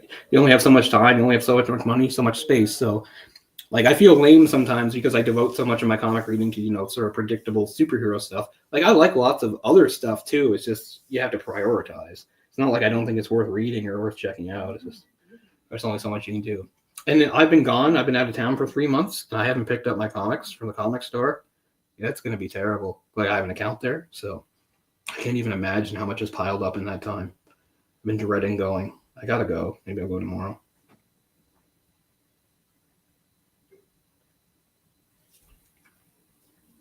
It's interesting that somebody can find listening to me relaxing. If I learned anything from being on something like the Sausage Factory, is like plenty of people find me grating, which is fine. Like, I totally get it. I do, though, like, wonder about people that, like, their only job in life is to, like, leave negative comments on YouTube. Like, I don't really get them because my channel is so under the radar and nobody finds it. But I mean, it just baffles me. I'll watch a video that has like hundreds of thousands of views. It's a channel with tons of subscribers, and people make and some people will make like the most inane comments because they feel it's so important to tell them that they disapprove of something. Now, it'd be one thing if I watched a channel and they gave a video and it was full of like mistakes or something. I might politely try to point one of those out. I probably wouldn't even do that, but that's the only time I might do that. Otherwise, like, I'll watch something and maybe I don't like their delivery, or I think they're taking too long to get to the point or something, and that's it. I just leave. It would never occur to me to leave a comment saying that, but so many people in our world think that's important. They'll be like, I don't like your voice, or you take too long, or your editing's not good. Yeah, like, I get, like, why bother? I just don't get it. It's the whole old principle of it's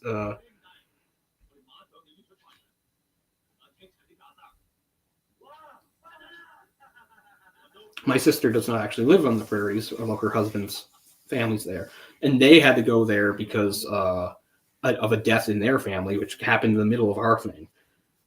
But my sister does not live in the prairie. She doesn't live here, but she's still in the Maritimes. But yes, her husband's family is from Saskatchewan. She as well. I wish she lived here.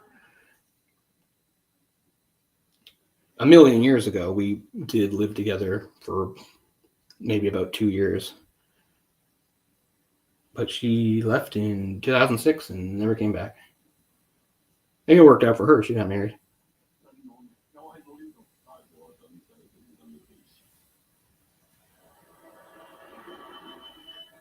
Okay, so we're coming up to the big thing here. We're at about 127 of the movie. So there's less than 20 minutes to go now, and things are going to go quickly because now we're going to do the robbery. There's Chan at his desk. What's that guy doing? Surveillance? Yeah, because they know about the robbery. Cops know. And Coe is with them. See, there's lots of shots of like the jewelry and stuff in the display cases and stuff. So it always makes you think, that's like perfect advertising for Dixon Poon, but it's actually not a movie he's involved with. Come here. No? Okay. You don't want to be on camera? But you're so photogenic, more so than me. Yes, you got the chirps. I hope the mic picked that up. You have the best voice of any cat I've ever known. She doesn't meow. She chirps. She trills like a little bird.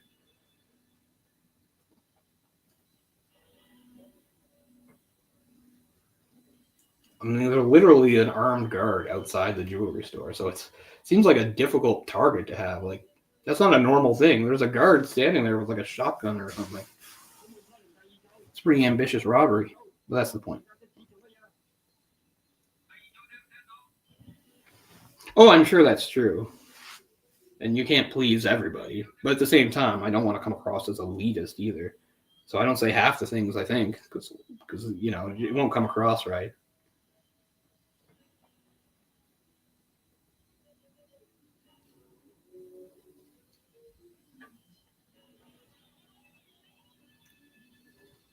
I mean, for a while, Jay and I had like this really weird hater that was kind of like obsessed with us that used to be nice and then turned on us and flipped out. And he would like impersonate other people and I don't know, do all sorts of weird stuff. And I never understood it. Like, there's a really bizarre comment on like we did an episode on a Chinese movie, The Emperor and the Assassin, where like these two supposedly separate accounts say some weird snarky things to me about me being wrong, and they're wrong. I even correct them. They don't care. And then they have like a conversation with each other. But it's clear to me that they are the same person. You know, it's not two different people. It's so dumb. Like, why bother? Like, that would be dumb to do even on like a big channel. They shot her. That's right. That's awful. But I mean, to do it on like a channel like us, like where we're lucky, like most of our videos don't hit 1,000 views. Every once in a while, someone will, mainly because people make a mistake, not because they actually want to watch it. But most of our videos are like, you know, like low hundreds. And this person decides not only are they going to troll us, but they're going to troll us by pretending to be two different people and like having a conversation with each other. It's so weird. It's still up there. I left it there. It's fucking bizarre. I was talking about the actress Gong Li, and they told me I was wrong about something. And I checked and I wasn't. And then they did this whole weird diatribe, and I have no idea what they're talking about. And then another person chimed in, but it wasn't another person. It was obviously the same person. Like who would go to the lengths of doing that? But whatever. That's one thing about like being online this much. Like, even though I've never had a big popular channel or anything like that. Can't relate to people with big, huge channels. But having been in done this for so long, I have seen a lot of bizarre comments and had some weird, I just want to distance myself from all that. Try my best to be as anonymous as I can be. I mean, yes, here's my face, but my name's not out here. Even if I had a better channel, I wouldn't, use my name. It's not who I'm like. Just like as somebody who always wanted to be a writer and haven't published anything, like I have a pseudonym. I would never publish under my name. Not because I'm afraid, I'll get big and famous. I think that ship has sailed. But no, I just prefer to be separate. It's like, do you have that sort of, now here we go. Shit's at the fan now. They're blasting away. Like, imagine out of nowhere, I write and publish a bestseller. And then like my publisher says to me, all right, you got to go on a book tour and talk to people and be on TV. I'd be like, no. I make sure there was no way that's in my contract. And I know that's easy for me to say. It's like, oh, you would though, because you want the money and blah, blah. I really wouldn't. Like, speaking of being smart, yeah, I think I'm smart and I watch Jeopardy. I like Jeopardy a lot. And I know some of the shows, it's kind of, unless you're like a super genius, it really depends on the categories, right? Sometimes I watch Jeopardy and I do really well. Sometimes I watch Jeopardy and I do terrible, right? But the thing is, I would never try out to be on Jeopardy because I don't want that attention. I don't want to be on TV, even though I could maybe win a lot of money. I'm just that type of person. So that seems at odds with being on YouTube. But I mean, I know I'm not going to get big on YouTube, so it's not a thing. I don't have to worry about too much fame, for God's sakes. No one knows I exist, and that's fine by me. But yeah, like I literally, if like a spot just opened up for me on Jeopardy, no strings attached, I wouldn't do it. Even though I think I could do well on it, because I can't. It's too big of a stage. I just can't do it. Lionel toy train sets? I don't know any specific. I don't know enough about train sets to know a specific kind. But you do see train sets in a lot of like Christmas movies, right? So I mean, it would probably be some sort of Christmas setup. I think is how if I had access to like a really cool, elaborate train set, I would probably work it into like a Christmas movie because that's kind of what I associate them with anyway. Obviously, I know trains can be used anywhere. They do a kind of funny bit with a train set in the Ant-Man movie, right? Where he shrunk down and they're on the thing. That's pretty cool. But yeah, I think most movies where I've seen train sets have been like Christmas movies, so I just sort of associate it. So I think I think if I ever did a Christmas movie, I'd maybe try to work a train set into it somewhere, just maybe for some set dressing or something like that. Have a cool Christmassy room with it going around. I don't know. They are a nice visual. So they've had to shoot up the cops and gotten away. One of them's hit. Yeah. It's all your fault, Chan. We don't work together, we won't catch them. Well, yeah, it's easy to say now. He said 3 dead, 5 wounded. I was going to look under the cap and I realized this is an ST. So I was like, oh, what's good the cap say? Because I was thinking of, what is it, Snapple. It's not Snapple. Bill and Joe are dead, and one of them's hit. Is it Fu that's hit? Oh no, it's our guy himself who's hit.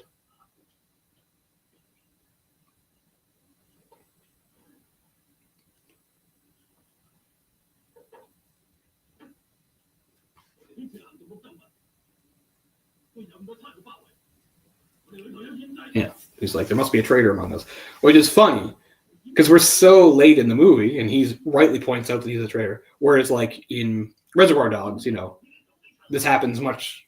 It happens much earlier because we're already starting after the robbery. So it does show how different the movie is. I can't just say Quentin Tarantino completely ripped it off. He made it his own thing. But still, the thing is, you wouldn't have that movie without this movie. You just wouldn't. But now things will move very quickly. So here's the whole thing. Fu has come to respect him, like him so much that he stands up for him, even though it seems pretty obvious that if they do have a traitor, it is him. He's the new guy that came in out of nowhere. And he's like, even if you're not the traitor, so here, we got the guns, the standoff thing. All pointing in different directions.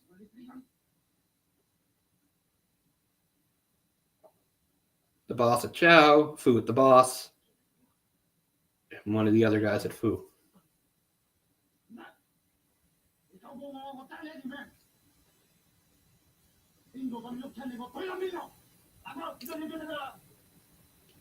This would be in the top 5. I guess I don't know off the top of my head. This would be in the top 5. It might not be number 1, but this would be there. Just because, like I said, I appreciate that even though it's like this slick crime drama, if you actually watch it, Chow Yun-fat is sort of playing against type. He's not like so cool and tough and intimidating like he is in so many movies. In this movie, he's more like just a guy. Like he's a brave guy, but he's just kind of a guy. Yeah, and the cops are here. So it's funny. They take basically what happens here in like less than 5 minutes and blow it up into like 90% of what Reservoir Dogs is. So, I mean, I get it. It's interesting because a lot of people think of action when they think of Tarantino, but really Reservoir Dogs plays it almost like a play. It's so reliant on dialogue. And I guess that's one of the reasons why people really like him. They like his dialogue and they talk about it endlessly in one of the most overrated movies of all time, Pulp Fiction, which I think is a good movie, but gets way too much credit. Like, I've never thought that the dialogue in Pulp Fiction was anything to write home about. He didn't invent that kind of stuff. But anyway, I gotta lay off Tarantino. I've been on him this whole time. And I said I wouldn't be on him. So we got, 4 left? We got Fu and Chow, the boss, plus one of the other gang members. And a million armed cops outside.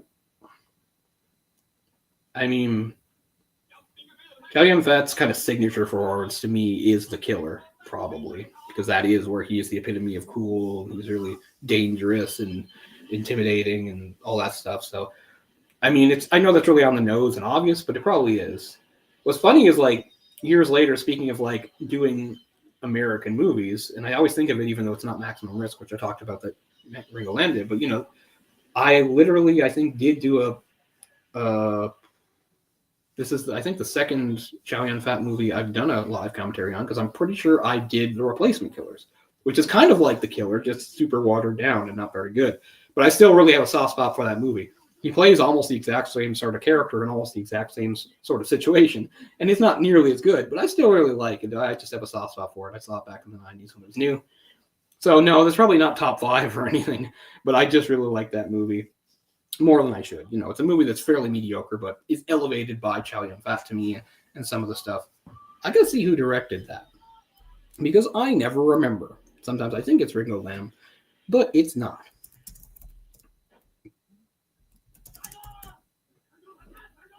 Oh yeah, that's right. It's Antoine Fuqua, or however you say his name, Fuqua. He's had and that's his first movie. So yeah, he's just a good director. He's had interesting movies. Yeah, Mira Sorvino is also in that. And I thought they were kind of good together. Again, not trying to make the argument that this is a great movie. It's not. And probably wouldn't be in my top 5 as performance goes because he's just sort of on automatic pilot in that movie. Plus, it is in English, which is not his first language. So, not a strength. You know, if you're going to give great acting performance, it's a lot easier to do in your native tongue.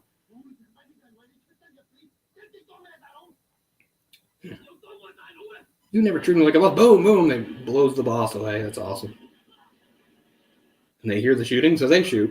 I mean, this is a great just change. I mean, I'm talking over the best stuff, but this is really good. That's a great death, man.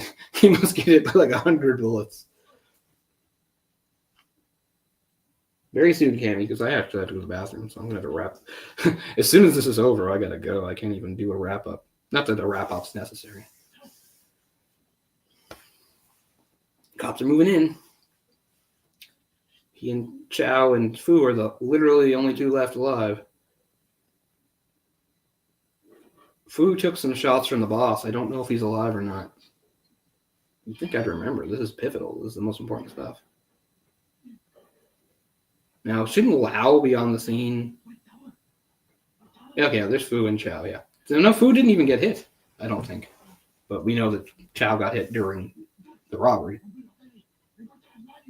This is where I think he finally tells him. So this is, again, similar. He's going to tell him, I'm a cop. Yeah, I'm a cop as well. So he's come to respect him and like him so much for risking his life to help him and everything. He feels like he has to come clean. I am a cop.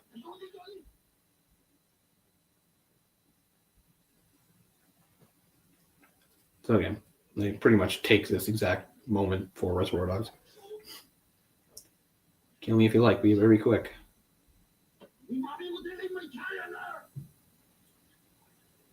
I betrayed you. But you didn't really betray. To me, betraying somebody or being a traitor means switching sides. He was never on your side. He just pretended. To me, that's not a traitor. Like the Judas Contract. You know the Judas Contract? Hope somebody watching does. I know nobody else is watching at the moment, but for future people that will watch this video and has thousands of views, I'm sure.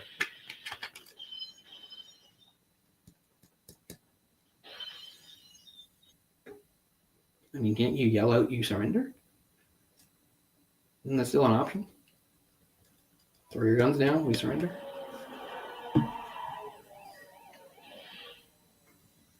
Still got the gun on him.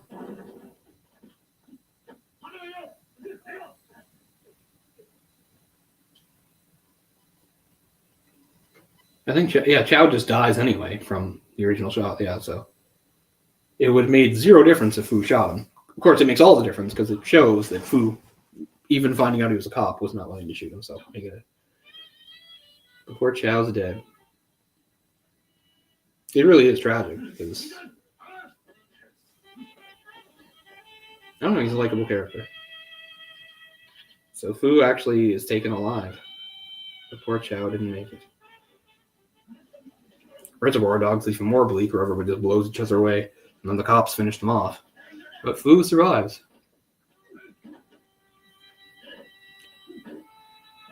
But you feel really bad, of course, for Hung, right? Because Hung, even though she did go with the guy, they didn't actually go to Canada. They were in Hawaii. I talked through the whole thing, but they were actually in Hawaii. And she was like wanting to leave and come back to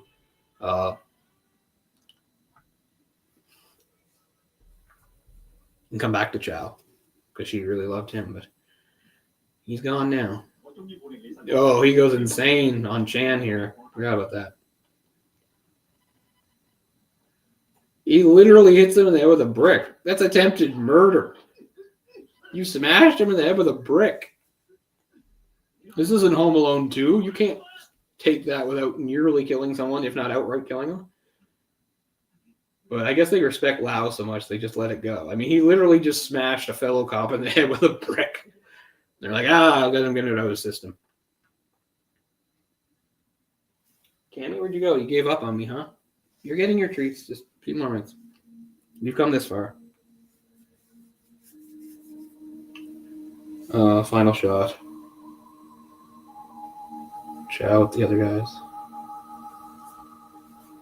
Yeah, it's a weird movie tonally. And then it goes back to the cool music and shows him dancing like a moron. So it's weird. It's sad because he was a good guy, but it's like, don't be sad. He's a hero. And then that weird, funky song with that woman. What song? Not what you expect. It's certainly no Cantopop song. Freeze frame.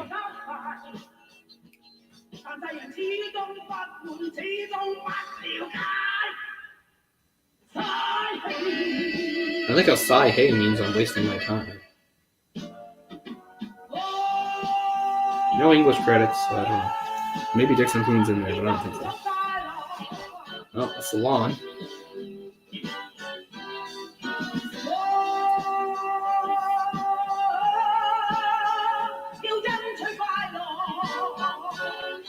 You have to fight for happiness.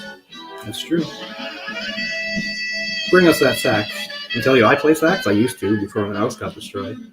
But I was a very good sax player when I was young. I play piano too, but I've never had any talent for it. I actually had real talent for the sax. Oh well. Rhine Jewelry Limited. Yep, so not Dixon Poon stuff. Monkey Tailors. The place called Wonderful House. I like that.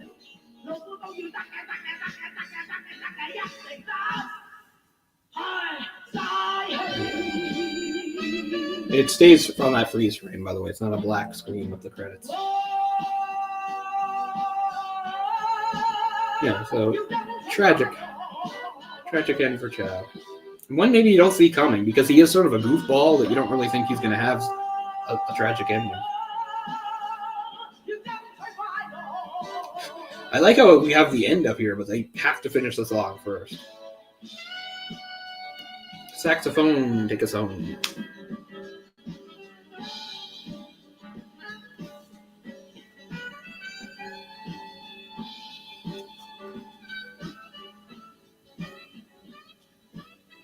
There you go. City on Fire, a movie that many people are unaware was so important in helping launch the career of Quentin Tarantino. So we'll end it there. There's no reason to linger. I've talked a lot. Thank you, Akers, for being here because nobody else was. Or tuned in for a second, but he has no attention span. And I know he's never seen the movie. No matter what movie I'm watching, Orc's like, I've never seen this. And I have no plans to watch it. It's like, okay, good job, Orc. I get it, we all have our interests. I'm not telling him to. Because it's funny, though, because years ago, Orc would ask me, like, for a list of essential movies. So I would tell him, some of, like, not, like, deep cuts, but some of, like, the big obvious ones. And he just never got around to watching most of them. But he watched some of them. I don't know. We all have our thing. Just like I'm a big comic person. And yet you could still name some pretty big comics that I've never read. Like, Why the Last Man? Never read it. Doesn't mean I don't want to. It's just, I don't know. I just haven't gotten around to it. Just like I'm a big reader, period. Read a lot of classic literature, but you could still name a bunch of famous classic literature, and I haven't actually read it. And I'd like to. Anyway, thanks so much for everybody tuning in. I think it was just Akers tonight, but again, hopefully you'll be watching this in the future, somebody. This was not that important. If it's important to me just because I needed to get something up there because I've been away for so long, I hope I come back with something a lot better than this. Definitely hope to resume some of the stuff I was doing with Jess on the channel. So there you go. Yeah, it's been so long. Again, I've read the book Rising Sun. I've seen the movie, but it's been so long since I've read the book or seen the movie that I can't really remember which is which. And it's just been forever because I was a big Michael Crichton fan back in the day. Yeah, but anyway, I can't stick around. I got other stuff to do, but thank you so much for being with us, Akers. I'll be back with something, hopefully better than this, but it was good to get something going. So thanks so much, everybody. Have a great night. We'll see you all next time. Peace out. Goodbye.